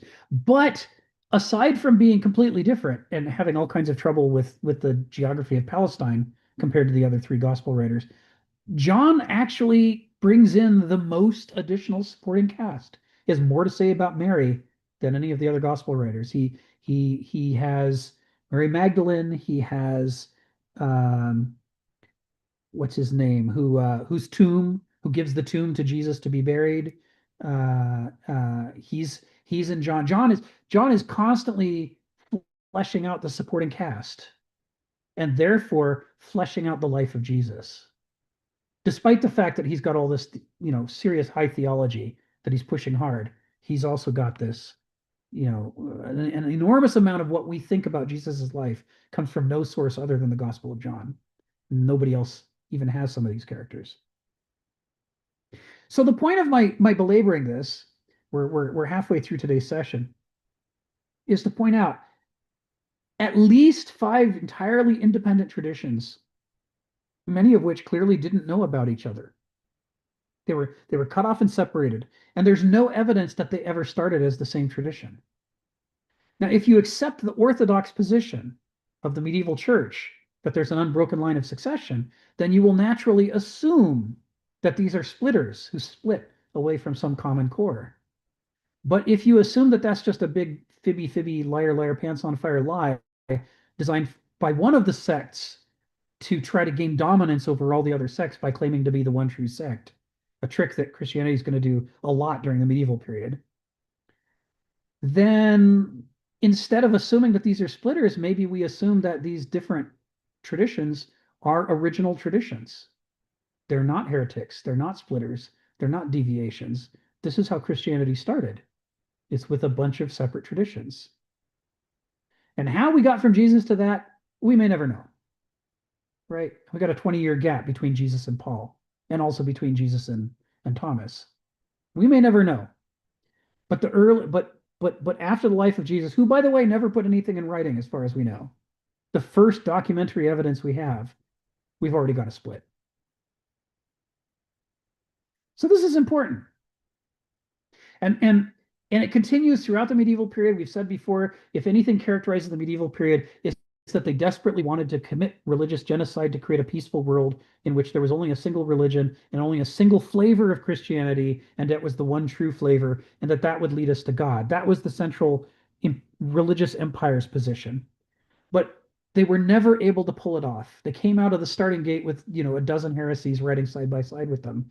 And they ended the period having discredited themselves more than any of the heresies. Right? The corruption of the medieval church was so intense that it, demanded the Reformation. And it really just ended the medieval epoch and fired off the modern epoch as a response to it. They were never able to establish the uniform orthodoxy that they wanted to. So the split that we're talking about here, this appears to have been there from the beginning. And Kenneth's line about even though the medievals are obsessed with immortality, even though so many moderns are like, well, think about Pascal's wager. Do you want to burn in hell forever? No. Then you should accept Christianity even if you don't believe in it. Because if there's no hell and you believe, no harm has been done. But if there is a hell and you don't believe, you go to hell and you're tortured for eternity. And who wants that? So just believe, just in case. That's Pascal's wager, right? His argument for Christianity. And plenty of moderns use that version of Christianity. Not by any means all. I mean, wow, we are a diverse period when it comes to flavors of Christianity. But we've all met people like that. We've all heard televangelists like that. We've all seen Fox News and others where people are fire and brimstoning at people in this way. We know that this is a thread, and yet we can see that if we go back to the beginning, the very, very few of these threads are at all even remotely interested in what later is going to become this dominant part of Christianity. So it's good to be reminded. We're not talking about a single thing with a single core set of beliefs. We're talking about a number of different movements and threads, each of which has its own area of focus, and some of which have been neglected, like Thomas, the wisdom saying stuff. You know about the Jefferson Bible, right? Where he went through and crossed out everything that wasn't Jesus telling us something. And then he boiled it down to just, okay, what I want to read every day is what did Jesus have to tell us?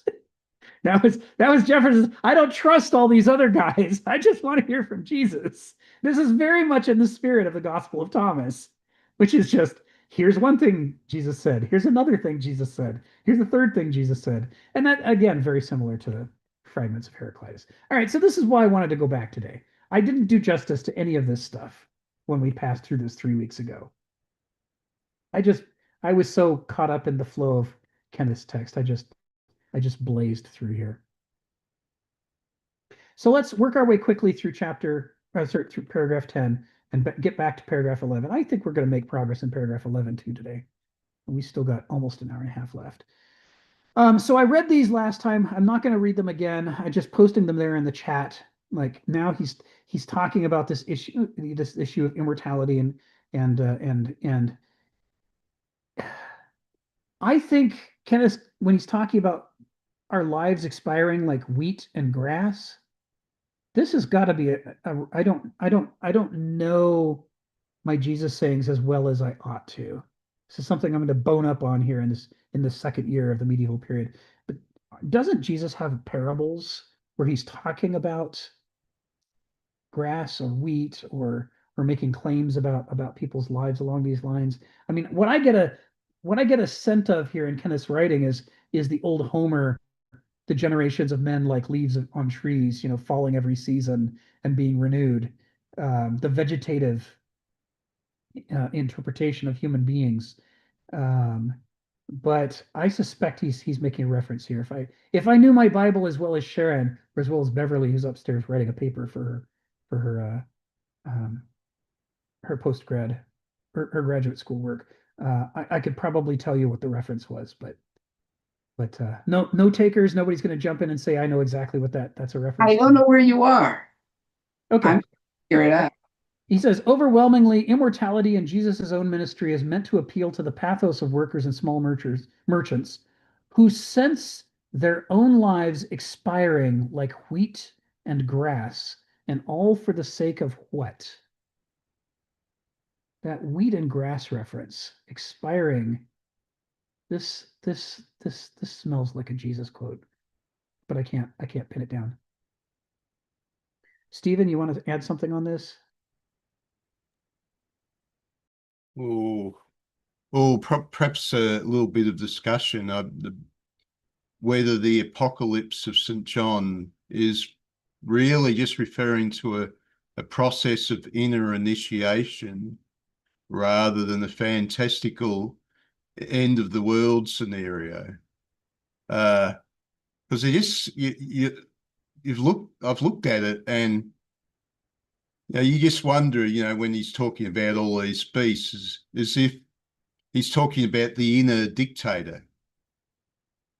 This seems to be a person that's going through an internal experience. Like, for example, when there's a point where he's saying, when the non-believers or whatever they are saying, "Oh, I cannot stand the sights. Let the mountains cover me," which is our relationship with the truth. We cannot stand truth. It's painful. So I was just wondering about what do you think on that? It could have been just describing an inner process of initiation. My God, we could do a whole session on the apocalypse. Maybe we should. After we work our way through Thomas and then Paul and then Clement, maybe we should hit. Well, Thomas would be an example of change your view. Yeah. Rather than change the world. Yeah. Which is a theme that Kenneth's talking about in here, and that David talked about in his introductory paragraph. Yeah, I don't know. I'm gonna have to chew on that one, Stephen. It's been years since I did a read through of the Apocalypse. And if we're gonna do justice to your question, I'm gonna have to do it again. Sharon, what's on your mind? Here's a take on that. I just looked it up, and I remember this is the parable that Jesus told about the wheat and the tares, right? Yes. It says Jesus compares the kingdom of heaven to a field sown with good seed, wheat, and tares planted by the enemy. In this parable, both are allowed to grow until the harvest to avoid damage in the wheat. When the weeds are burned, the weeds are burned, and the wheat is gathered into the barn. Jesus later explained that the field is the world, the wheat are the sons of the kingdom, and the weeds are the sons of the wicked one. So, for the sake of what? I don't understand Kenneth's question. He's saying why these people are sensing their lives passing like plants in a season, and they're wondering what is it all for. And the parable you're talking about actually says what it's all for.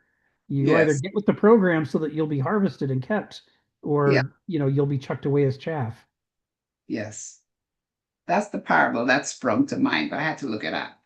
Thank you, Sharon. Which gospel's that from?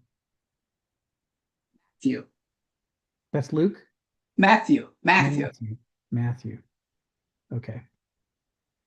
Thank you very much for that. Yay, you did it. So I guess I will take us through. So it is, he continues, it is incongruous and inconceivable to them, i.e. to the workers and small merchants, that countless generations labored to sustain life and give birth only to have their survivors languish in futile imperial slavery. And so now we're alluding to the actual historical state of the late Roman Empire. We're like, as the empire tightens the screws, as the governors of the provinces begin to pay less attention to governing and more to how much can I extract from this province during my tenure as governor, the advantages of being a member of the Roman Empire, of being conquered and incorporated as a Roman citizen, are diminishing. It's getting worth less and less to be a Roman citizen. It's becoming more and more of a problem. Why am I working so hard if it's only to enrich this rotating cast of corrupt governors? What is the point of all this? That sense of a meaningless life is the antithesis of what it would have been like to live in the ancient epoch at its flourishing or beginning stage. In the revolutionary beginning stage of an epoch, you know exactly what your life is about because it's in opposition to the old epoch. You are pushing away the old corrupt world and trying to build a beautiful new world on a new set of principles. And it is the Hegelian irony of history that by the late stage of an epoch, its its resources of meaning have become so exhausted that it has become, in some ways, in a crazy funhouse mirror, what kind of way, it's become the exact thing that the epoch was created to get rid of, right? And we're going to see this again in the medieval epoch. It rises during the corrupt period of the late Roman Empire, of the ancient world, as a rejection of the corruption, as a rejection of the worldview, as an appeal to meaning. This is what Ken is talking about. So with the new way of Jesus and Paul, it promises meaning. We will free you from your old shackles and bonds, and you will become a slave to God. With all of us, we'll be brethren. None of us will oppress each other because only God will be the master, and God is benevolent, unlike the earthly masters that you're serving in the Roman Empire. Likewise, that sense of what am I trying to get at? That meaning is the incendiary that lights the fuse of revolution. The cognitive dissonance between the promises of the old way that have devolved into meaningless corruption and the criticisms of the new rising order of the new epoch that points out that can finally say the emperor has no clothes, that points out all of the things, that says in the clearest possible way all of the things that everybody knows but is afraid to say, and that no one's had the right language for before. The language that people have been using to try to understand the ancient epoch has been assuming an ancient worldview, and the way that the corrupt have risen to power is by co-opting that and turning it into a Kierkegaardian delusion where you can't get out. You're sort of trapped in a labyrinth. And Christianity, by shattering the structure of meaning that and interpretation that ancients are using, and proposing new definitions for all of the juicy words. What is will? What is freedom? What is nature? What is God? What is man? What is the purpose of life? It's got new answers. Armed with those new answers, it's able to have far more scathing and radical critiques of the ancient corruption. And so meaning, this is this is a non-Marxist, very Hegelian interpretation of revolution.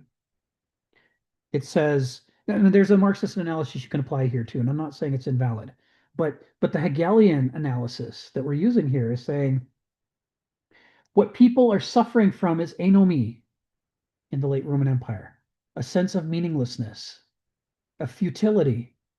Why do I even bother to do anything? Why should I even be born? There's nothing I'm allowed to contribute as an individual.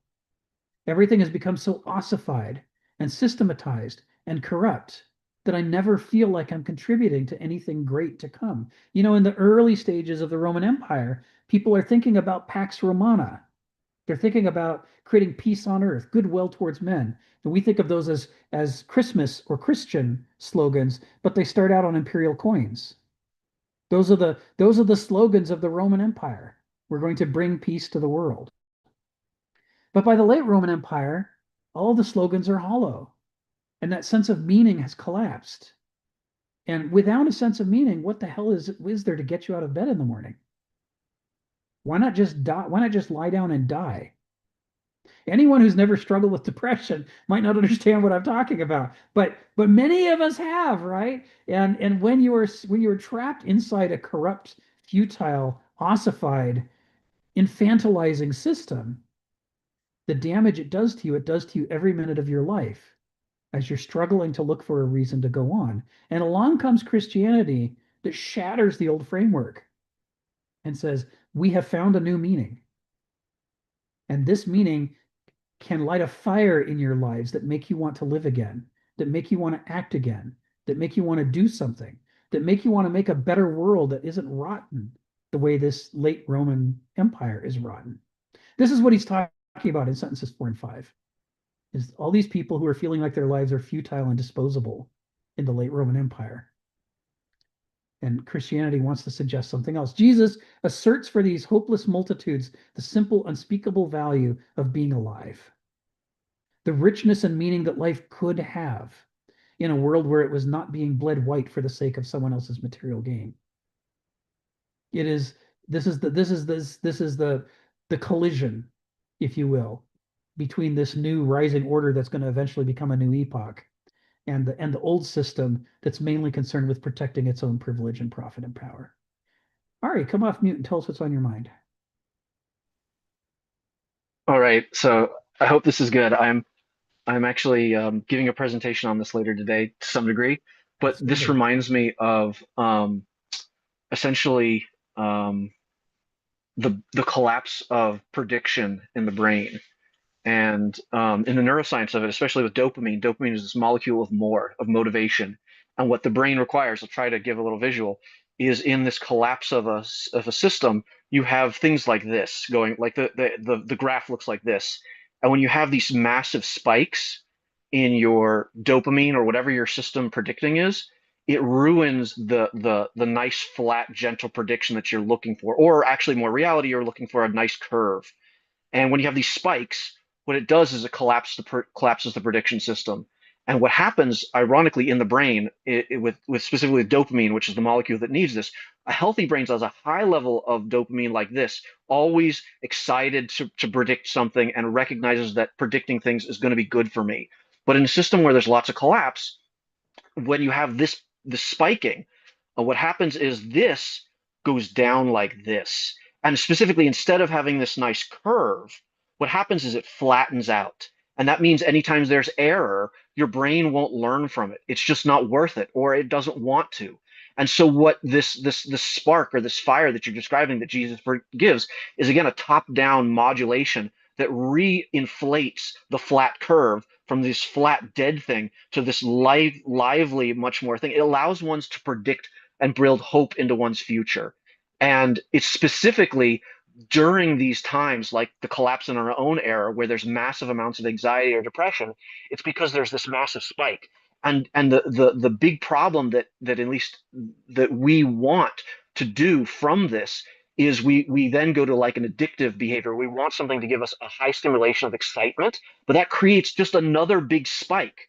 And every spike that you have both flattens the curve and lowers what are called the tonic levels of dopamine in the brain.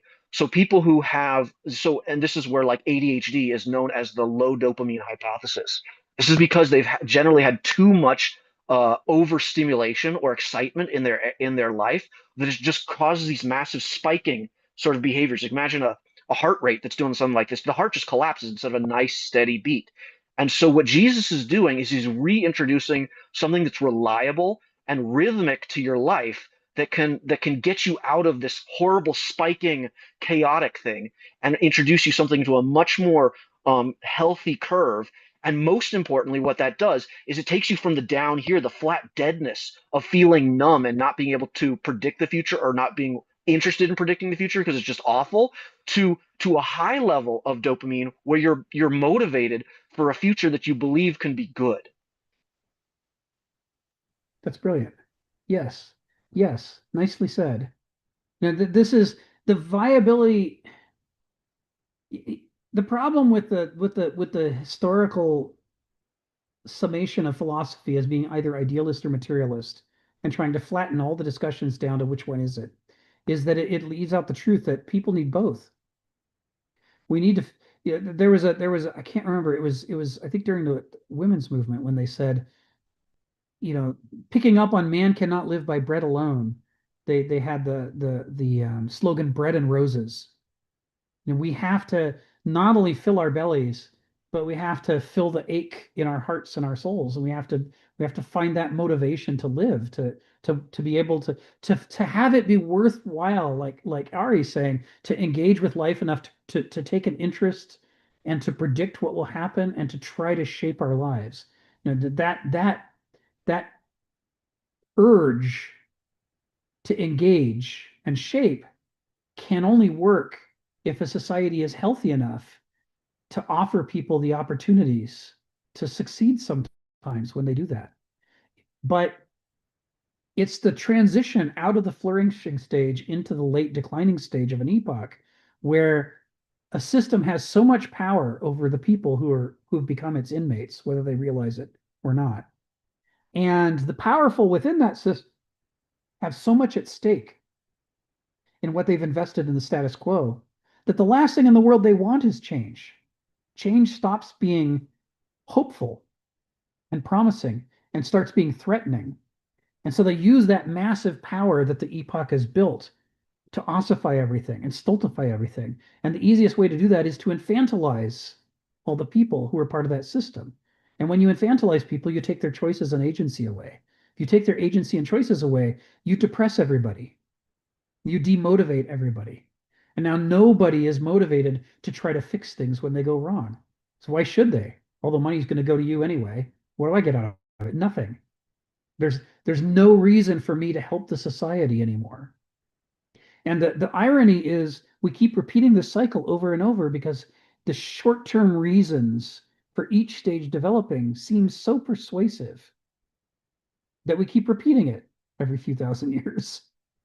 And yet that repetition leads to the same kind of collapse each time because you can't create that kind of spiritual cognitive sickness in people and expect good things to result. Ultimately, Aristotle's critique that governments should be more concerned with sophrosune than they are with any of these other peripheral issues. That's the critique that no one can hear correctly. If they could hear him, they would understand that you got to structure your society in a way that leads to people's health, vitality, engagement with life, the very things Ari was talking about the psychological range of change within which we're willing to engage and be part of life. Rather than being threatened by that and saying, who knows what chaos will break out if we let people do things? My God, we have to stop people from doing anything. We need them all to walk in lockstep. You know, that all of this ties back to Nietzsche. All this ties back to Nietzsche. I mean, he wrote the book that's constantly translated, the title's translated The Gay Science. Schacht argues that it ought to be translated something more like the joyful quest or the joyful inquiry. Because Wissenschaft is particularly difficult to translate from German into English. But Frege is definitely joyful. That sense of Nietzsche as a vitalist, as struggling to figure out how not to be dead inside, how to come back to life. How do you light your heart on fire again so that you long to engage with life in the same way that animals and plants and fungi do? That this sickness in which we die inside, even though we keep living within the system and carrying out our duties as best we can. What Ari says in the chat, the deadened dopamine circuitry, that's Nietzsche's core issue. And it's what makes him a philosophical revolutionary. That it's during the revolutionary times, before and after, the rise of the force that's going to take down the old power, but then also the early stages and the rising stages of the new epoch. This is where people come to life the most. They're the most creative. They're rewarded the most for their creativity. The old system in its collapse is no longer able to shackle them and restrain them and try to get them to march in lockstep. And instead, they're able to do things because they feel like it, because they think it might be the right thing to do. It might be a good thing to do. That there becomes a dance between imagination, attachment, desire on the one hand, and thinking, planning, and acting and learning from the consequences on the other. And all of this makes up semathesy, what Nora Bateson talks about. That cycle of semathesy is what brings us to life. If you in your house or apartment have never fixed anything before, and there's something broken and it's really been bothering you, and you actually get the right tools and you look up in a book or on the internet how to do it, and you go and you fix it. Like the faucet stops leaking, the toilet stops running, the peel the paint that's flaked off near the kitchen sink is now painted over and looks nice again. Every time you look at it for some period of time, you feel a charge. It sparks joy. You feel alive again. It's part of that cycle that Ari's talking about emotionally. And it reinforces your desire to look for other things that you could fix, right? To have a successful victory in engaging with your world and being rewarded for it makes you more likely to go on to bigger and better things. This is what draws people out of their shells and into connecting with each other and their world and trying to make things better. And there are stages in an epoch when an epoch is trying to kill that in them because it sees that as a threat to the status quo. And there are other stages when that is hugely rewarded and incentivized. This is all the stuff that Kenneth's talking about here. This is all Nietzsche stuff. So let's go on in paragraph 10. I'm going to take us down to sentences 7 to 8 here. La la la la la. Jesus teaches them anew the dead language, the dead language of joy and gratitude for the beauty that life could have. The dead language of joy and gratitude for the beauty that life could have. This is semanticy. This is that sparking joy. For the freedom to grow in spirit with others. Coupled with the pain of their meaningless lives is the horror of a meaningless death. And Jesus brings the salving reports of a meaning of spirit that is beyond these. He's offering a way out of a trap that, as long as we stay within the lines of the coloring book of the ancient worldview, there is no way out. It's a perfect trap for the ancient order, but it's incapable of being a trap for a new way of seeing things, for ways of seeing things that involve dimensions of life that aren't part of the ancient worldview and its systems of government and control. That's what we're talking about here. Ultimately, the Roman Empire is the greatest military, at this point in history, was the greatest military force the world had ever seen. They seemed unstoppable. So, all the old tricks. Someone tries to invade your land, you repel them. Well, you can't repel the Romans. They're stronger than you are. They're better organized than you are. They're richer than you are.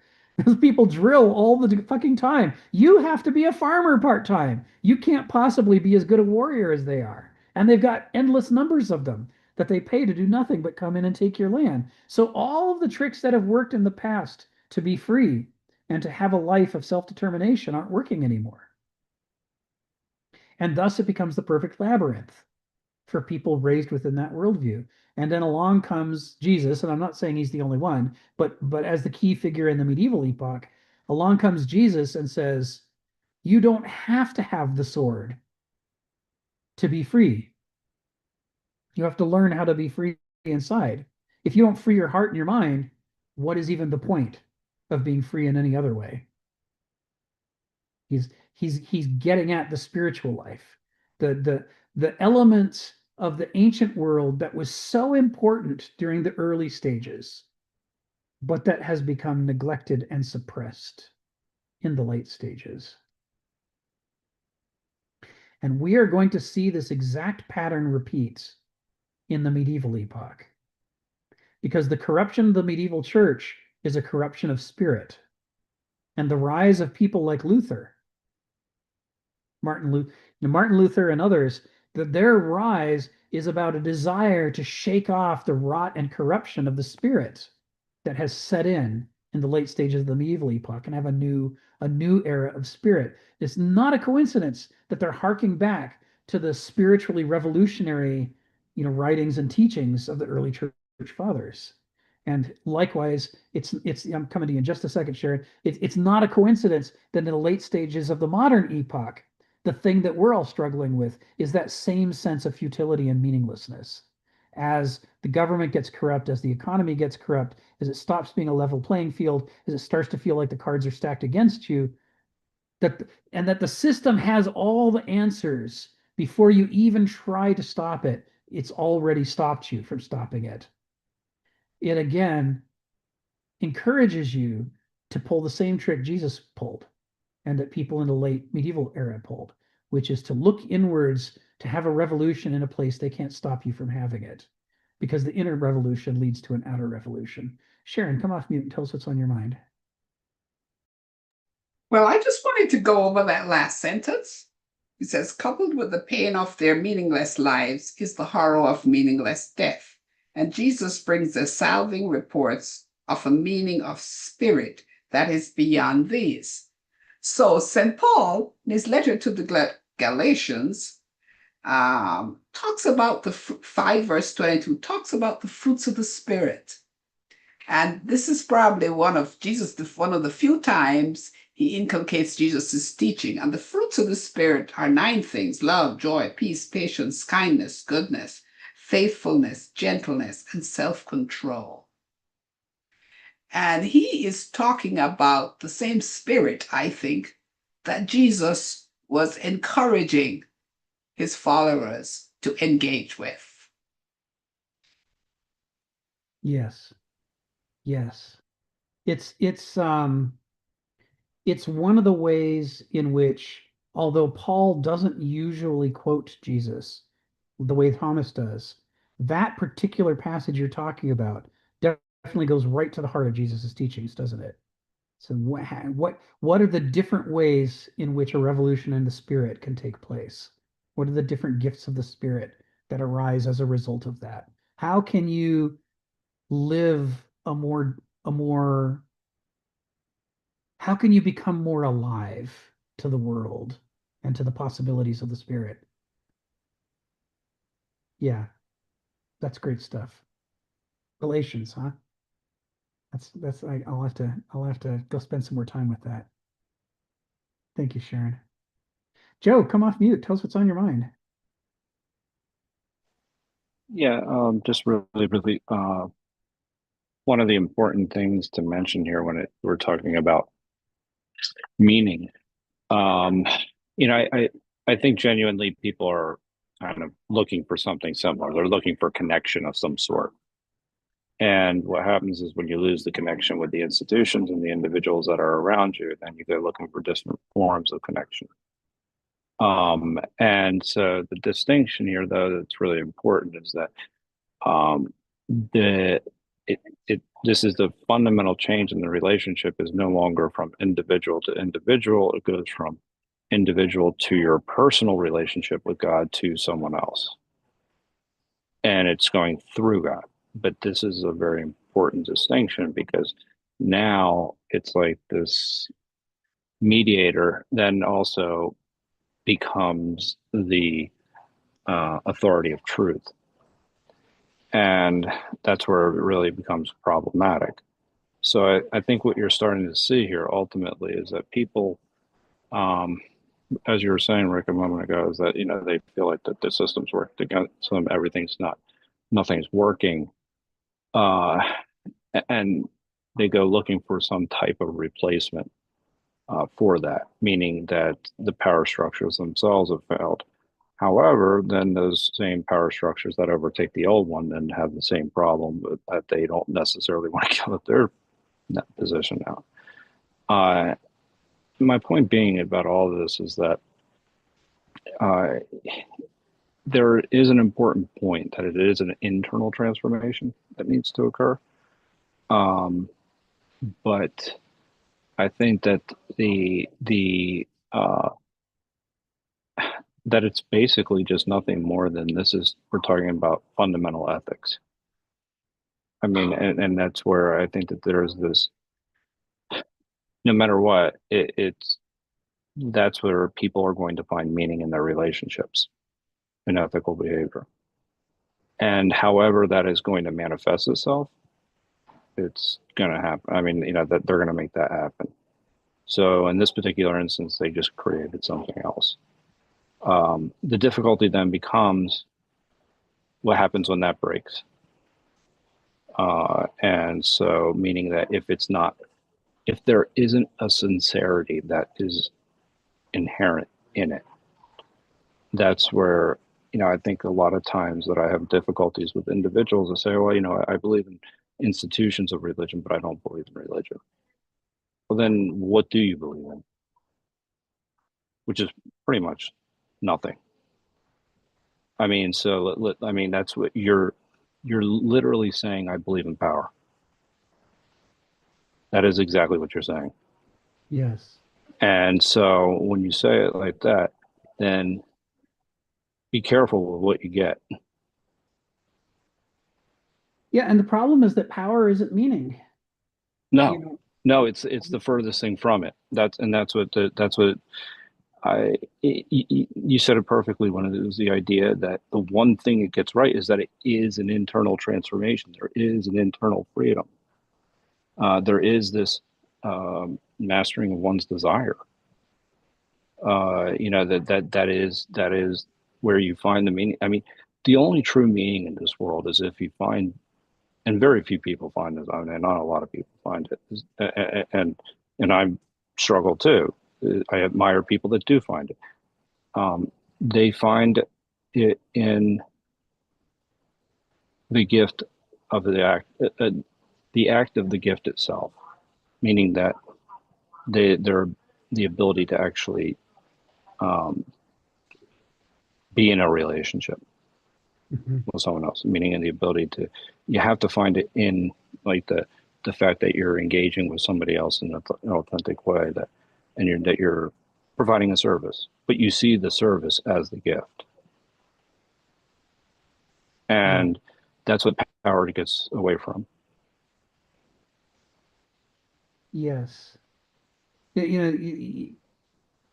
meaning is a tricky thing, um, but it gains intensity when it's tied in with sophrosune.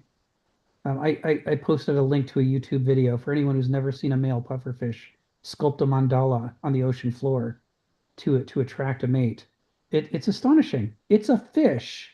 And we're not talking about a peregrine falcon diving at 200 miles an hour. We're not talking about a cheetah chasing a gazelle across the Serengeti. It's a fish on the bottom of the ocean, and it's making art.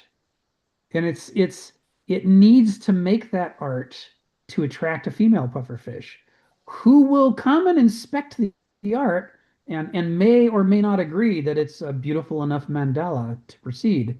If it's not, she'll swim away. He's got to make it great. And for the pufferfish, this this relationship that it's creating with potential mates and the ocean and the sand is directly tied into reproduction and survival and all these other things. There's a way in which the meaningful things pull together the most important threads in your life into a coherent picture. And it may be a really weird picture. Like if you've ever seen a bird of paradise male dancing for a female to try to attract her. Some of the Sir David Attenborough film, I think it was in his first big planet, can't remember the full name of it, documentary he did, where they sent wildlife photographers all over the world to try to capture images of things before they went extinct, and they caught some of the most beautiful nature photography anybody'd ever done before, and it included crazy planet Earth. Thank you, Ari, planet Earth, crazy behavior, and the bird of paradise, the male puffs itself up until it looks like some kind of weird Space Invaders neon geometric figure with strange little glowy parts, and then it hops back and forth like some sort of strange Japanese animation. And the female flies in and watches, and her head watches in fascination, like, what the hell am I looking at? And evidently, that feeling is so exciting for a female, she ends up deciding to mate. But it has to be this really weird, unearthly looking thing. If she can tell that that's a male bird, if it looks anything bird-like or normal, she's not interested. It has to look like this weird neon space invader. And it's the same with the dancing peacock spiders. You know, they can flip their abdomen up, and they're all colorful with patterns on them, and they shake them, and the males get up and they shake their little colorful abdomen fan, and they move back and forth in a weird little dance, and the dance is weirdly approach and withdraw, because if the female doesn't like the dance, she will kill and eat the male. He will die right there. No, we're not talking praying mantis. We had great sex and now I kill you. He might not get anything for this. It is a complete gamble. He has to be amazing.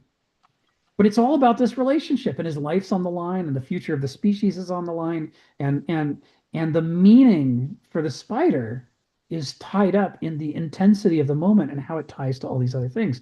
The problem with power as a source of meaning is that power is a problem solver. It makes problems go away. And when problems go away, they're not meaningful. What makes problems meaningful is that everything depends on them, and you have to bring your very best game to solving that problem. That's where the meaning comes from. And it's part of why Nietzsche says power makes stupid.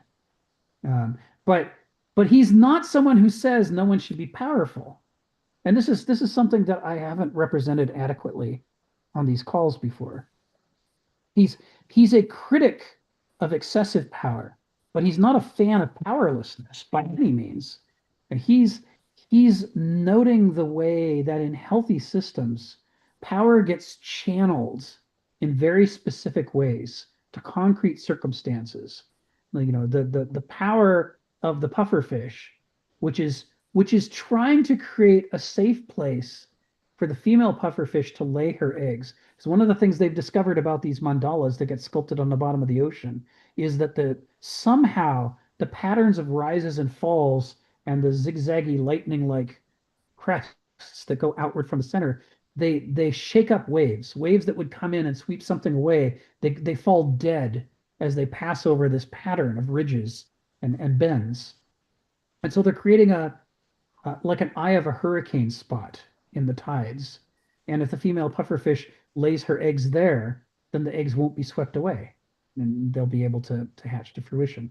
So potency, I guess Stephen's right, is maybe what Nietzsche's talking about here. And it's that thing that makes us feel it. You can see when you watch the male pufferfish, scooting through the sand, making his little mandala, when you watch the little peacock spider dancing for its life, when you watch the male bird of paradise, I mean, going all out, being completely alien and incomprehensible enough to turn on the female, you can see that these animals are turned on to their maximum. They feel alive. They are totally plugged into the moment. Whatever's going on with noesis is for another day. This is a almost 100% gnosis moment in which everything depends on their ability to be alive and real to the experience before them. And that charge discharge latency, says Stephen, that capacity to be alive, we need spiritually, emotionally, cognitively, we need to feel that. It is a drive in us. It's a drive in all animals. Every animal has its gifts, its crazy things that it does.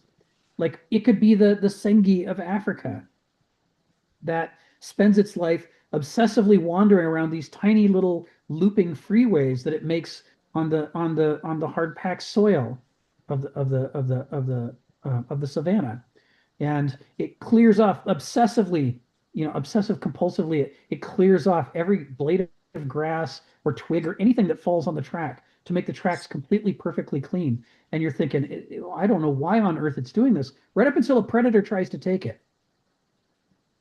And the predator could be faster than it is, but it doesn't matter because the Sengi has been over this looping series of roads so many times, it knows every turn and every twist, and it knows how to lose a pursuer. And it races down its crazy little highway that it's built, and its larger pursuer lumbers after it, and then it dodges left this way, and it dodges right at the next fork, and it does a loop-to-loop, and next thing you know, it's hiding under something. And the predators lose it. They can't make enough turns. They don't have it memorized. They don't know where these roads go, and they can't figure out where the Sengi went, and the Sengi lives. And you realize that the moment of maximum potency for the Sengi isn't the obsessive road building, although it is very interested in those moments. It's the pursuit. It's when it's being chased. And it says, you might be faster than me, but you don't know this road the way I do. Nobody can beat me on this road. And that's how Sengi survive. They're a small, inoffensive, little, shrew-sized creature. You'd think, how could that outrun anything? And the answer is nobody knows its road as well as it does. That's how it survives that moment of flight. Every animal has this.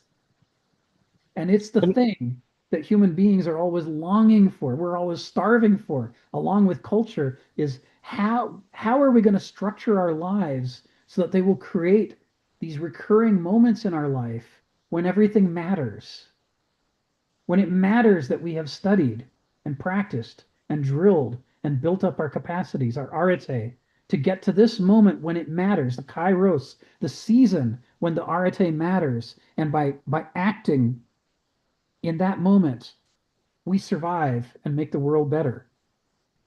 We need that. We're driven for that.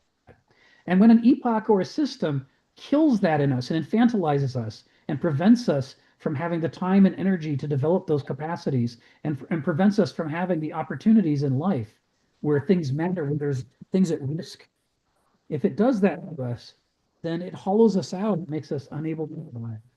We and that's an epoch whose time is ending because people it, aren't going to stand for it. if, Can I if just I, react to what you just if, said, Rick? well, look, can I, can I, Uh, well, you're talking about animals, and I'm thinking, what about plants? What about those little tiny seedlings? Every one of those little seedlings that are like, oh, yeah, I'm gonna grow up to be the big plant, that Yeah. my mommy and daddy was, or whatever. I see that with plants all the time. I feel such sense of life force. Yes. Just on a very different time scale.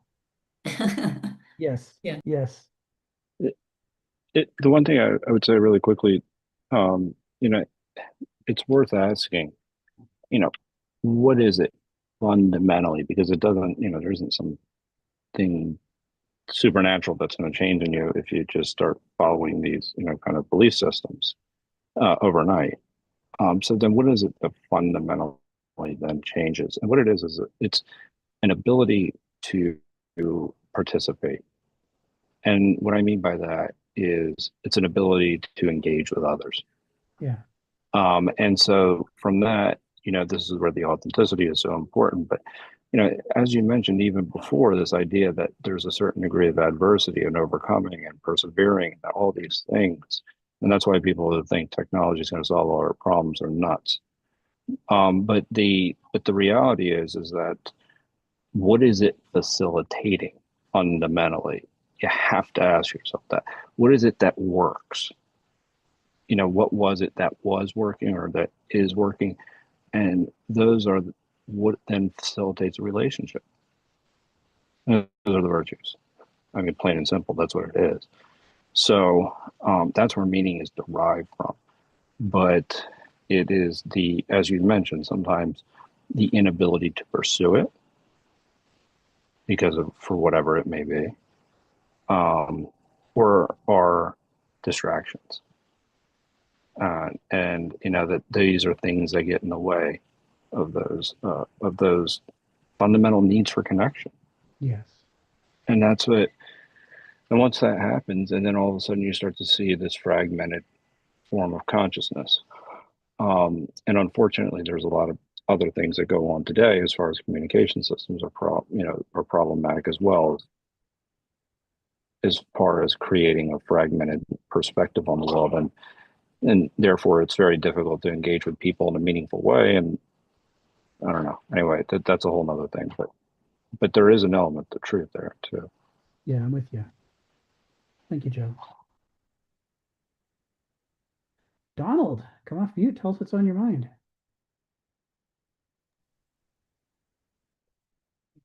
We've gotten so far into such things about religion. I'm not sure I know, but I have three things I'd like to say. One, you you you used a word earlier, I think, in respect to like Gilbert Murray, that it was just a more interesting way, or with Nietzsche, a more interesting way of looking at the Greeks. And that just struck me because we're in this very consideration of Christianity, that Kierkegaard,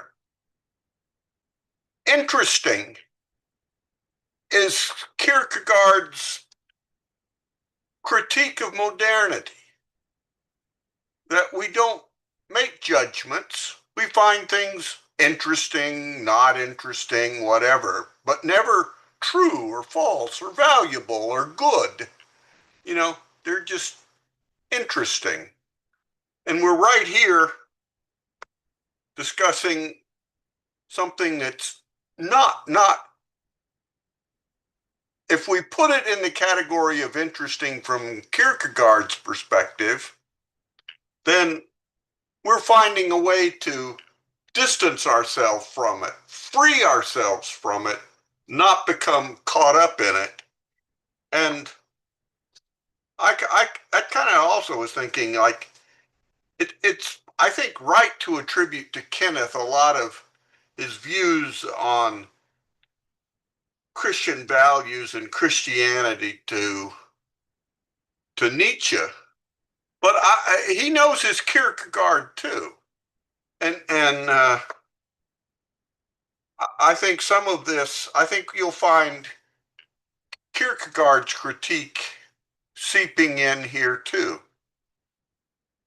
of the modern perspective. The other, as you've described to me, I think, or what seemed to me, and in here, in this imperial slavery and stuff, a society that has become so corrupt that the philosophical response, Stoicism primarily, I think, or whatever, is inadequate. I mean, I think I may be wrong that a Stoic response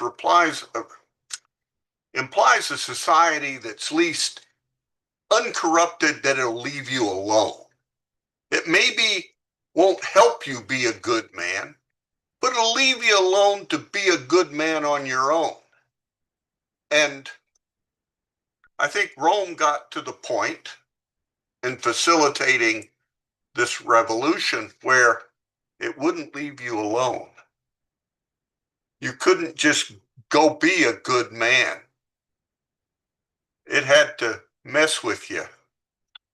And third point in this paragraph 10 is, I think, in some way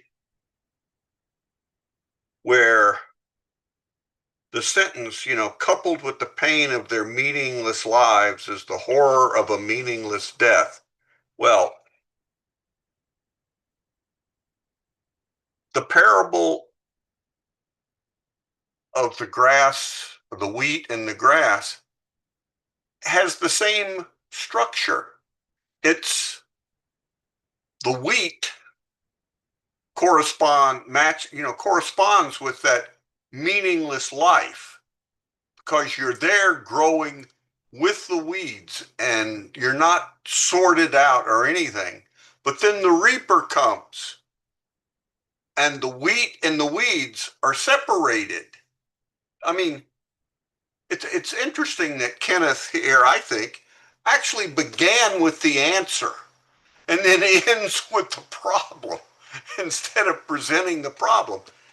The answer from Christianity's standpoint is, you've misunderstood your meaningless life and your meaningless death.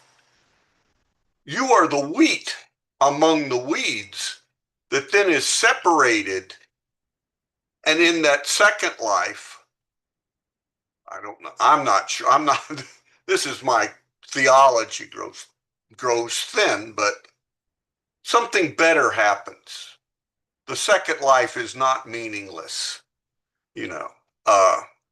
And so he's addressed both in that parable, the meaningless life and the meaningless death. And that opens and closes this paragraph on a structurally the same, two images structurally the same, and one is the answer to the despair of the other. Well, that's enough. Nicely observed. Thank you, Donald. I hadn't noticed that, but you're right. Now I can't unsee it. There is a parallelism there, isn't there? And it is unusual for Kenneth. I mean, ever since Buddha, We're like, first present the problem, then present the solution. And Kenneth's like, nah. Because we're going to talk about how revolutionary Jesus is for having the solution, and then we'll explicate the problem. Uh, yeah, it's it's it's one of the interesting things about the film Gladiator, directed by Ridley Scott. Despite the fact that boy, does it play havoc with history.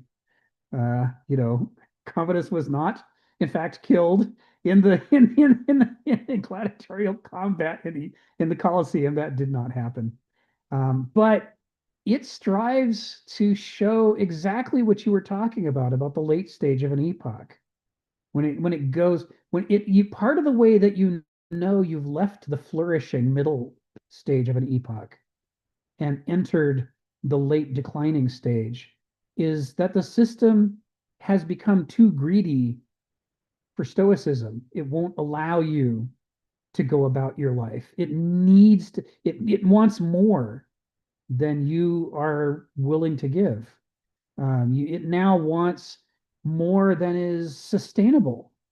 It wants to take so much from you that it wrecks your spirit. It wrecks your ability to live. Instead of taking the cream off the top, it starts to want to skim that plus a whole bunch of the milk, leaving you with not enough to survive on. And we always see this happen. And this is beautifully illustrated in the film Gladiator, in which, Maximus is absolutely not a troublemaker. He's just a man of virtue. And the problem is only that the Roman Empire has fallen so far that it can't abide not messing with a man of virtue. And of course, that works out very badly for the emperor, as we see in the film. The thing about Ridley Scott as a filmmaker that makes him so sometimes rewarding and sometimes frustrating is when he has a great script, he makes a great film.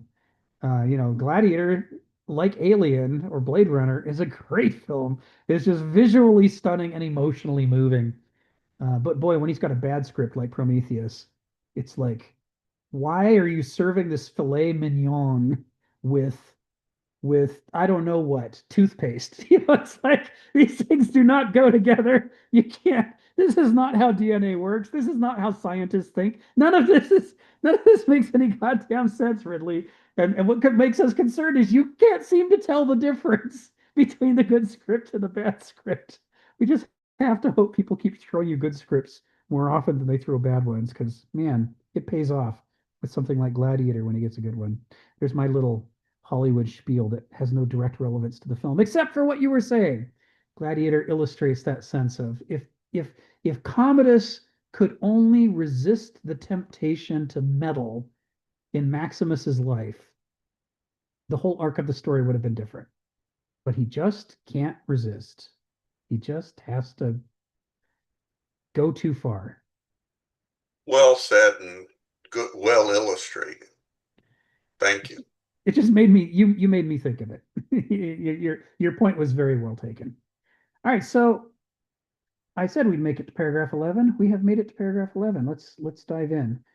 I think we will get beyond where we left off last time, but now we will have done some more justice properly to the material. Immortality, quote unquote, of course, bears the refracted light of however many meanings life itself may have. It is nothing literal and definite. But to teach to the many a subtle moral truth is to be heard by them as only appealing to their gross fears and desires. The more cravenly emotionalist or slavish the mentality of an individual, the more that individual makes every word he hears complicitous with his own delusions. And here we have to make the usual, first of all, you should totally be hearing William Blake, as a man is, so he sees, right? This is the Rorschach test quality of the human mind. Whatever your character is affects how much you can take in, and therefore what it is that you think the world is operating like. Someone can be giving you messages of salvation, and all you can, and if you have the character for it, all you hear is Santa Claus bringing you toys and gifts. Now that's the emotionalist side.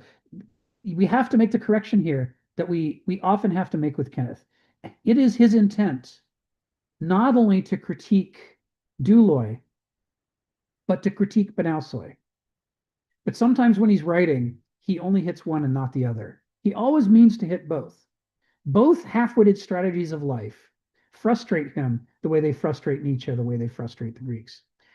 And so it's not just the cravenly emotionalist, but also the cravenly ideological, the schematizing intellectualist, rationalist, I say, for Stephen's benefit. Rational.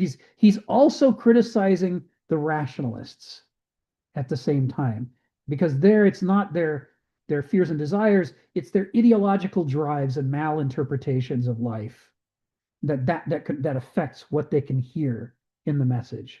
That is what a con artist gets out of Jesus's teachings, is a great idea about how to rip off an enormous number of people who believe. And that's all he can hear. He can't hear what the actual message is because he has the mind of a con artist.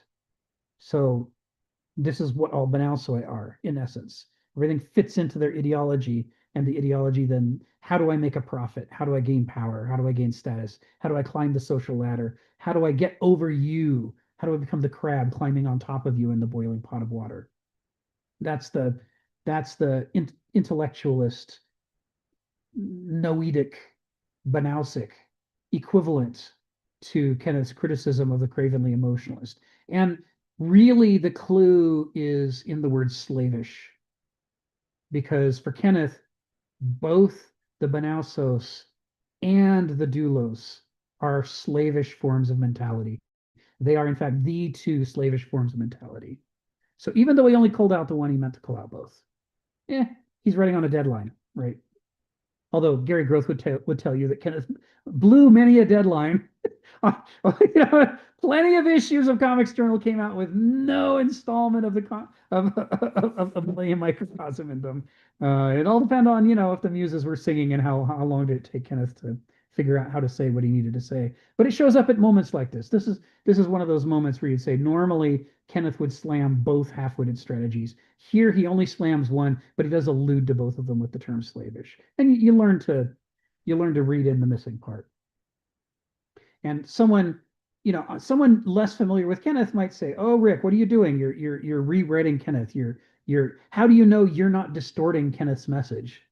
And I say, well, just read more Kenneth and you'll get the whole picture. And you'll know each sentence stops being a unique pronouncement for which there is no other reference, and it's this or nothing. If that was the way Kenneth wrote, I couldn't possibly do what I'm doing. But instead, Kenneth is coming back to themes over and over that he's talked about in other places, and he's showing the relationships among the themes. So when he alludes to the theme, he's alluding to the whole theme, not just some tiny fragment of it. If he calls out Kierkegaard, he's wholesale bringing in Kierkegaard, and here he's wholesale bringing in his human characterology. When we're finished in 3 years with this book, one of the books we might consider doing is the shorter one he has on human characterology, where he talks about douloi, Benoussoy, and Aristoi. Now, you might like that because there he just directly confronts the issue, but the more familiar are you with that work, the more you can read a sentence like this and insert the missing piece. And he then finishes up, the more that individual makes every word he hears complicitous with his own delusions. And, another one of the keywords for your list where Kenneth is concerned, you should not read the word delusion or ideology, either one, ever in Kenneth without Kierkegaard being summoned. Every single time, Kierkegaard. Every single time, what a delusion most wants. A delusion cuts you off from the thing that you would need to be able to think to realize that you're captured by a delusion. Otherwise, it wouldn't be a delusion. It is what gives it its all-encompassing staying power is that a delusion can prevent you from thinking the thing that would reveal the delusion you're trapped by. In nescience, the capacity of the human mind to blot out reality and make things disappear. Delusions play that game. They make vanish the things that would disprove the delusion. The flat earthers always have an answer to every piece of evidence you can give them. That's how every delusion works. So it doesn't matter how much evidence there is. The power of nescience is like the power of a god. I can make all that evidence disappear. It's just not persuasive. And I can write books on all the reasons why your evidence the earth is round do not convince me. This is how a delusion works. And it works that way in all of us. And Kenneth's alluding to the fact that the primary defining characteristic that distinguishes Douloi and Benausoi from Aristoi is that Douloi and Benausoi love and worship their delusions, and Aristoi hate and detest their own delusions.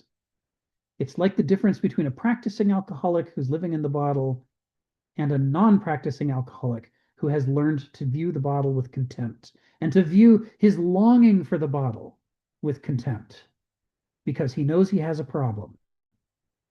And he knows that that problem will defeat him if he tests it. So he'd better not test it.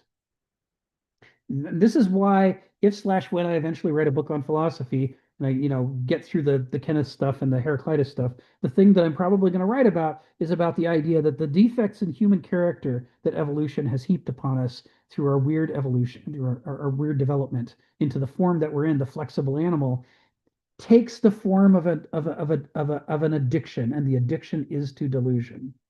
And we need that because that's how we structure our personalities and characters and personalities. But we also need to overcome that because until we overcome it, it's a trap that keeps us from individuating.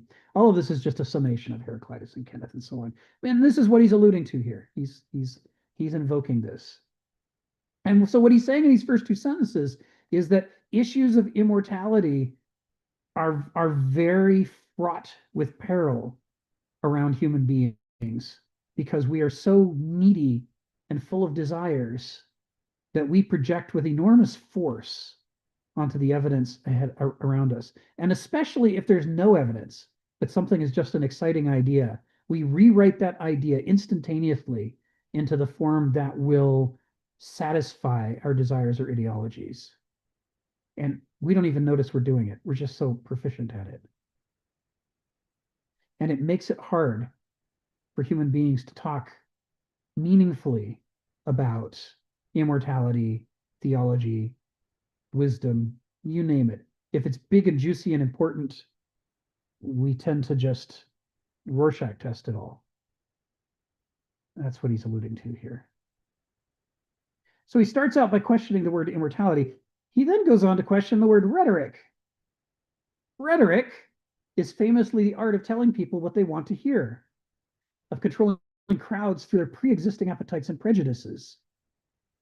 Although it may be an art as a few practice it, it is indeed almost the whole of demotic or popular speech. My brother and I were just talking about this when we were walking around Green Lake yesterday morning. And populists, never healthy. Language is no more than a tool of one's own and others' appetites, and most people cultivate it no further than will serve this purpose. When he says language is no more than a tool, he doesn't mean that's objectively true. He means in demotic or popular speech, language is no more than a tool of one's own and others' appetites. And the reason is if you want to manipulate people, you have to manipulate them in terms of what they already are passionate about, whether emotionally, experientially, or ideologically, educationally. Whatever they're passionate about, whatever they believe, those are the levers on their personality. You push those levers and you get them to act. This is where the term useful idiot comes into play. So these people don't know this about themselves, that they're walking, machines full of levers waiting for some populist to come along and move the levers. If you want to confront people's delusions and ideologies and shake them up and help people escape the trap, you are doing what those people don't want, because they don't want to believe that they are subject to a delusion. They want to believe that they are already free, absolutely independently free, and therefore objective. They see the world the way it really is, and they can do anything they want to, and they're absolutely not in a labyrinth of their own construction. So you can't bring the subject up without turning them off. And if you turn them off, you can't manipulate them, which is why demotic or popular speech, eschews trying to take language further than working within people's appetites and ideologies. It focuses on the areas in which half-wits are vulnerable. We're all vulnerable on this, but halfwits are especially vulnerable because they don't believe they're vulnerable. Right? What's the sign of the perfect mark for a con? It's the guy who has too much confidence. He knows he's safe, so he doesn't protect himself. He's ophiloctos, going back to Aeschylus and Cornford. Language is the cunning internal attorney by which most people think they can gain more for themselves of what others currently have a feeble grip on. Frequently their money or possessions or their wife or whatever it is that somebody else has that you want.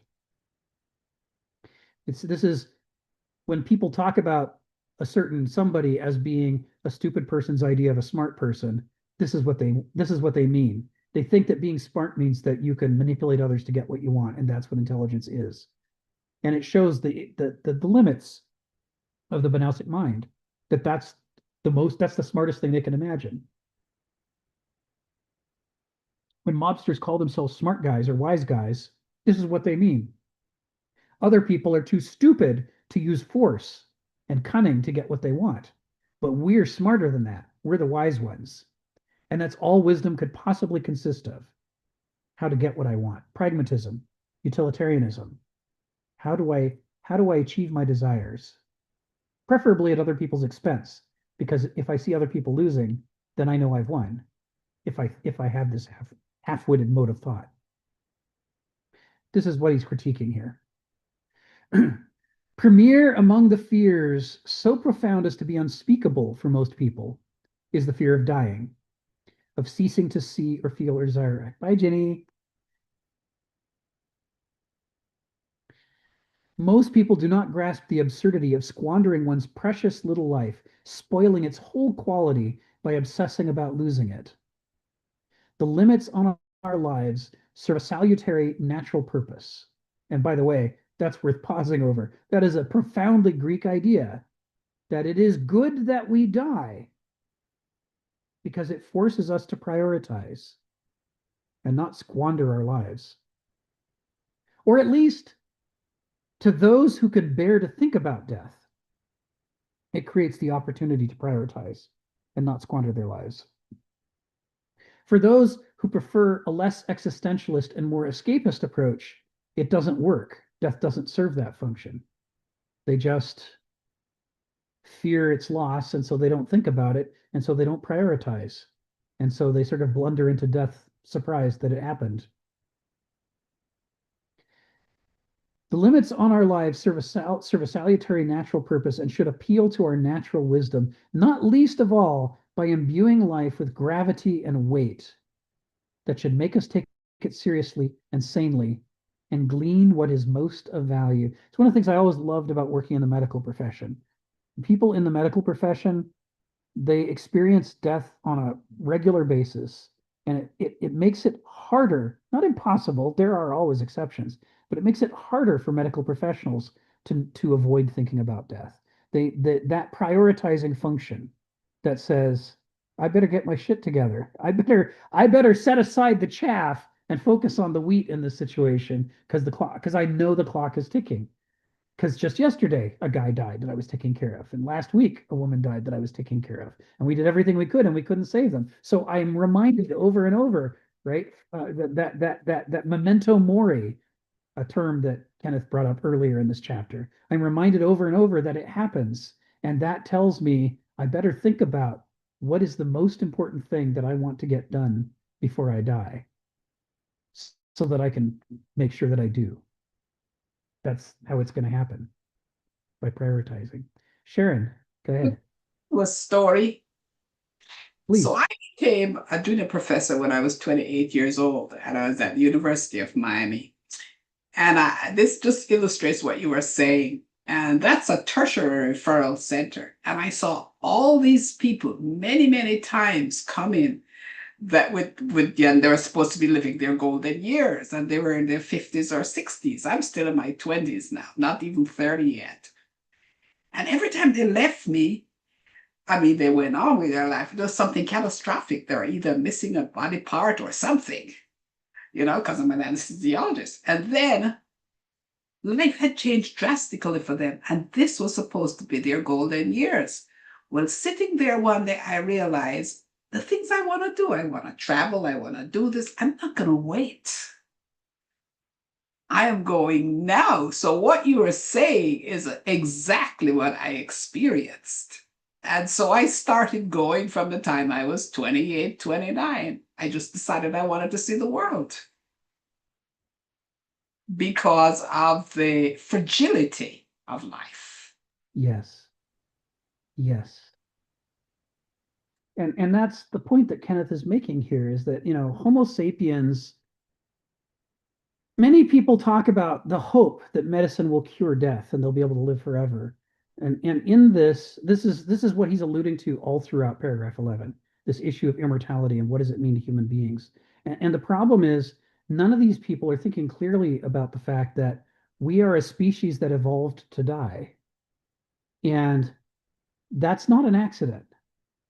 And when you have something as big as death that is a makeup of the structure of your life, it means that all kinds of parts of you depend upon that death coming.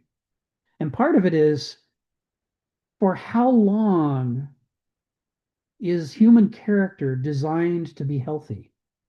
Because going through, as the Greek concept is going through a process of transformation. It's othering, aliosis. It's becoming other from the moment you're born. It's changing and changing, and it's on a trajectory.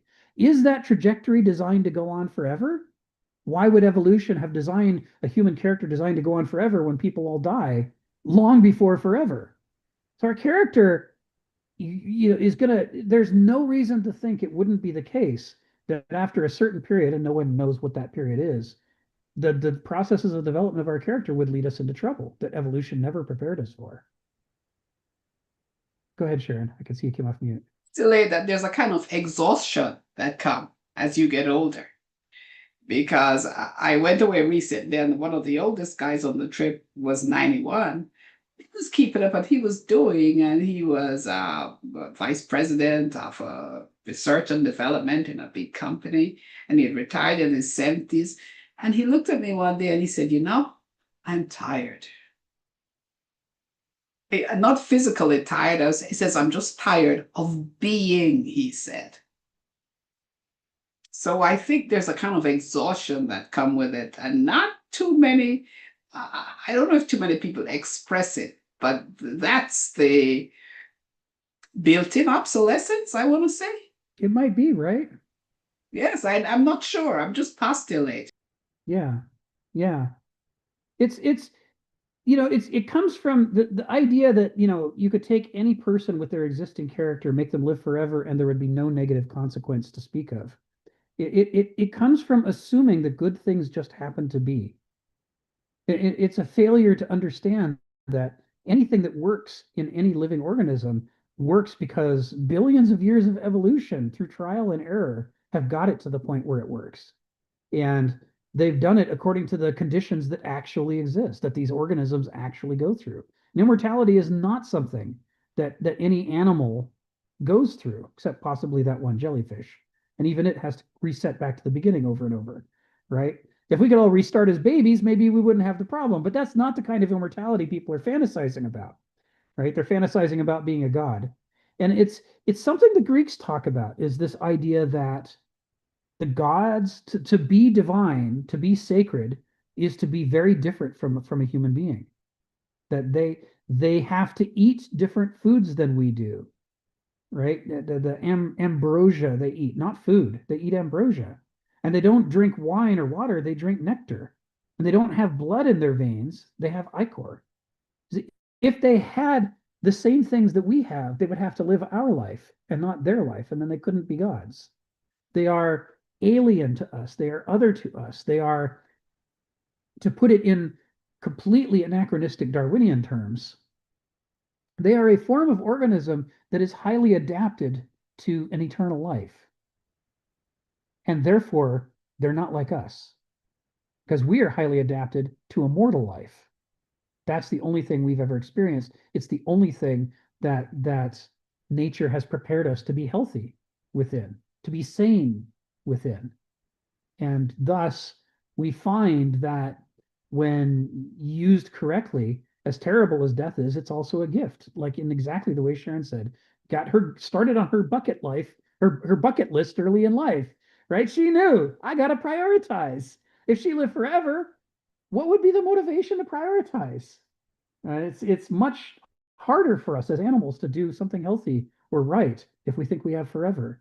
And that takes us back to the discussion we had earlier in the paragraph, right? It is the significant moment of crisis for which all of our gifts have been prepared and in which everything is on the line when an animal comes most to life. The chase of the cheetah, the dive of the peregrine falcon, the please don't eat me dance of the peacock spider. All of these animals feel the most alive when everything's at stake. If nothing's at stake, you can't have that meaning. It's just not possible because then it just doesn't matter. Donald, come off mute and tell us what's on your mind. Well, I just thought I'd speak as someone who's very old. But I think there's a good bit of evidence that many people now are in the position of living a lot longer than their bodies can be healthy. And this is a problem that maybe in the mid 20th century they would have been much healthier up until they died, but because they died much earlier, you know. It's called quality, Donald. The quality of life that you want. Well, my wife and I talk sometimes, and I'll say, I kind of married you because I thought you'd be a lot of fun to grow old with. What I didn't imagine was that growing old wasn't going to be much fun at all. Like that. Regardless of who you were with. Yeah, that's hilarious. In that dark way that we come to appreciate as we get older. Well, I think we'll save Oscar Wilde for next week. It's brilliant that he ends this paragraph with Oscar Wilde, and I have a pile of Oscar Wilde quotes that I'm sure he was thinking of when he wrote this sentence. But next week, instead, we end with Stephen's allusion to the dark chthonic myth of Silenus, who, when pressed, says, what's best of all for human beings is never to have been born, but failing that, to die swiftly. That is the sort of thing I would not have appreciated much at age 20. But now I just find it hilarious. Because, of course, I have a doc. Midas sorry. thinks he can get a god to say the things that would please Midas. It's like you exist to serve me and my desire for joy and happiness. And Silenus is basically slapping him around existentially, going, "Oh no, this isn't all about you. There are other things going on. In fact, you're sort of a wreck." And it is the fact that you keep going that makes you unhappy. And the longer you keep going, the less happy you're gonna be, Midas. And granted, Midas was a wreck. Sorry, Joe, you were trying to say something. Oh, you're on mute again. No, I guess you got interrupted. Okay. Well, No, just really quickly. Oh, sorry. No, go ahead. Let's see. Go ahead, I was just going to say really quickly now, that something that you were just saying a moment ago. I used to have a doctor that says the reason you really need to stay healthy is so that you can drop dead. You want your health span and your lifespan equal. He said, yeah, exactly. He says that's the reason to stay healthy, because it's not for any other reason. It's just that you That's don't right. want a quick exit. I climbed the mountain, I extinguished the volcano, I saved the village, and I dropped dead. It's like at the moment of heroism. Peak of my powers. Go ahead, Stephen. Oh yeah, Zardoz the movie, Yes. which is hated by most science fiction fans. But Yes. that's that theme. A group of rationalists seal themselves off in the vortex to contemplate all the problems, and they make themselves immortal. But there's a failure, yes. Some start going mad, more and more go mad, or others become completely apathetic. But the hero who comes to rescue them and bring depth to them Sean Connery is done up as a pseudo Nietzsche. He's got the massive Nietzsche moustache. Oh God. So you got the warrior Nietzsche comes to free people from immortality. How have I not watched this crazy movie? I've seen so many images from it, and I've read so many terrible reviews of it. It never occurred to me that it was a high concept Nietzschean critique of ultra rationalism. But now I'm gonna It have to go watch it. looks good in the new prints. I saw the new print and I was amazed at how much better it looked. I'll I'd go. seen it, in bad quality formats, but What's the name of the movie? Zardoz. Zardoz stars Sean Connery. I think it was made in 1974. Yeah, it was long before we had the special effects to pull off what we were trying to do, but it sounds like it's got some major philosophy at work. Well, this is John Borman. He did a few outstanding films, Excalibur, The Excalibur, Emerald Forest, and right? of course, our all-time favorite, Deliverance. Yeah. Bing, bing, bing, bing, bing. And on that There, note, there, there, there, there, there, there. I'll see you all next week. The word is paddle faster. I can Paddle hear faster. banjos. Have a great week, everyone.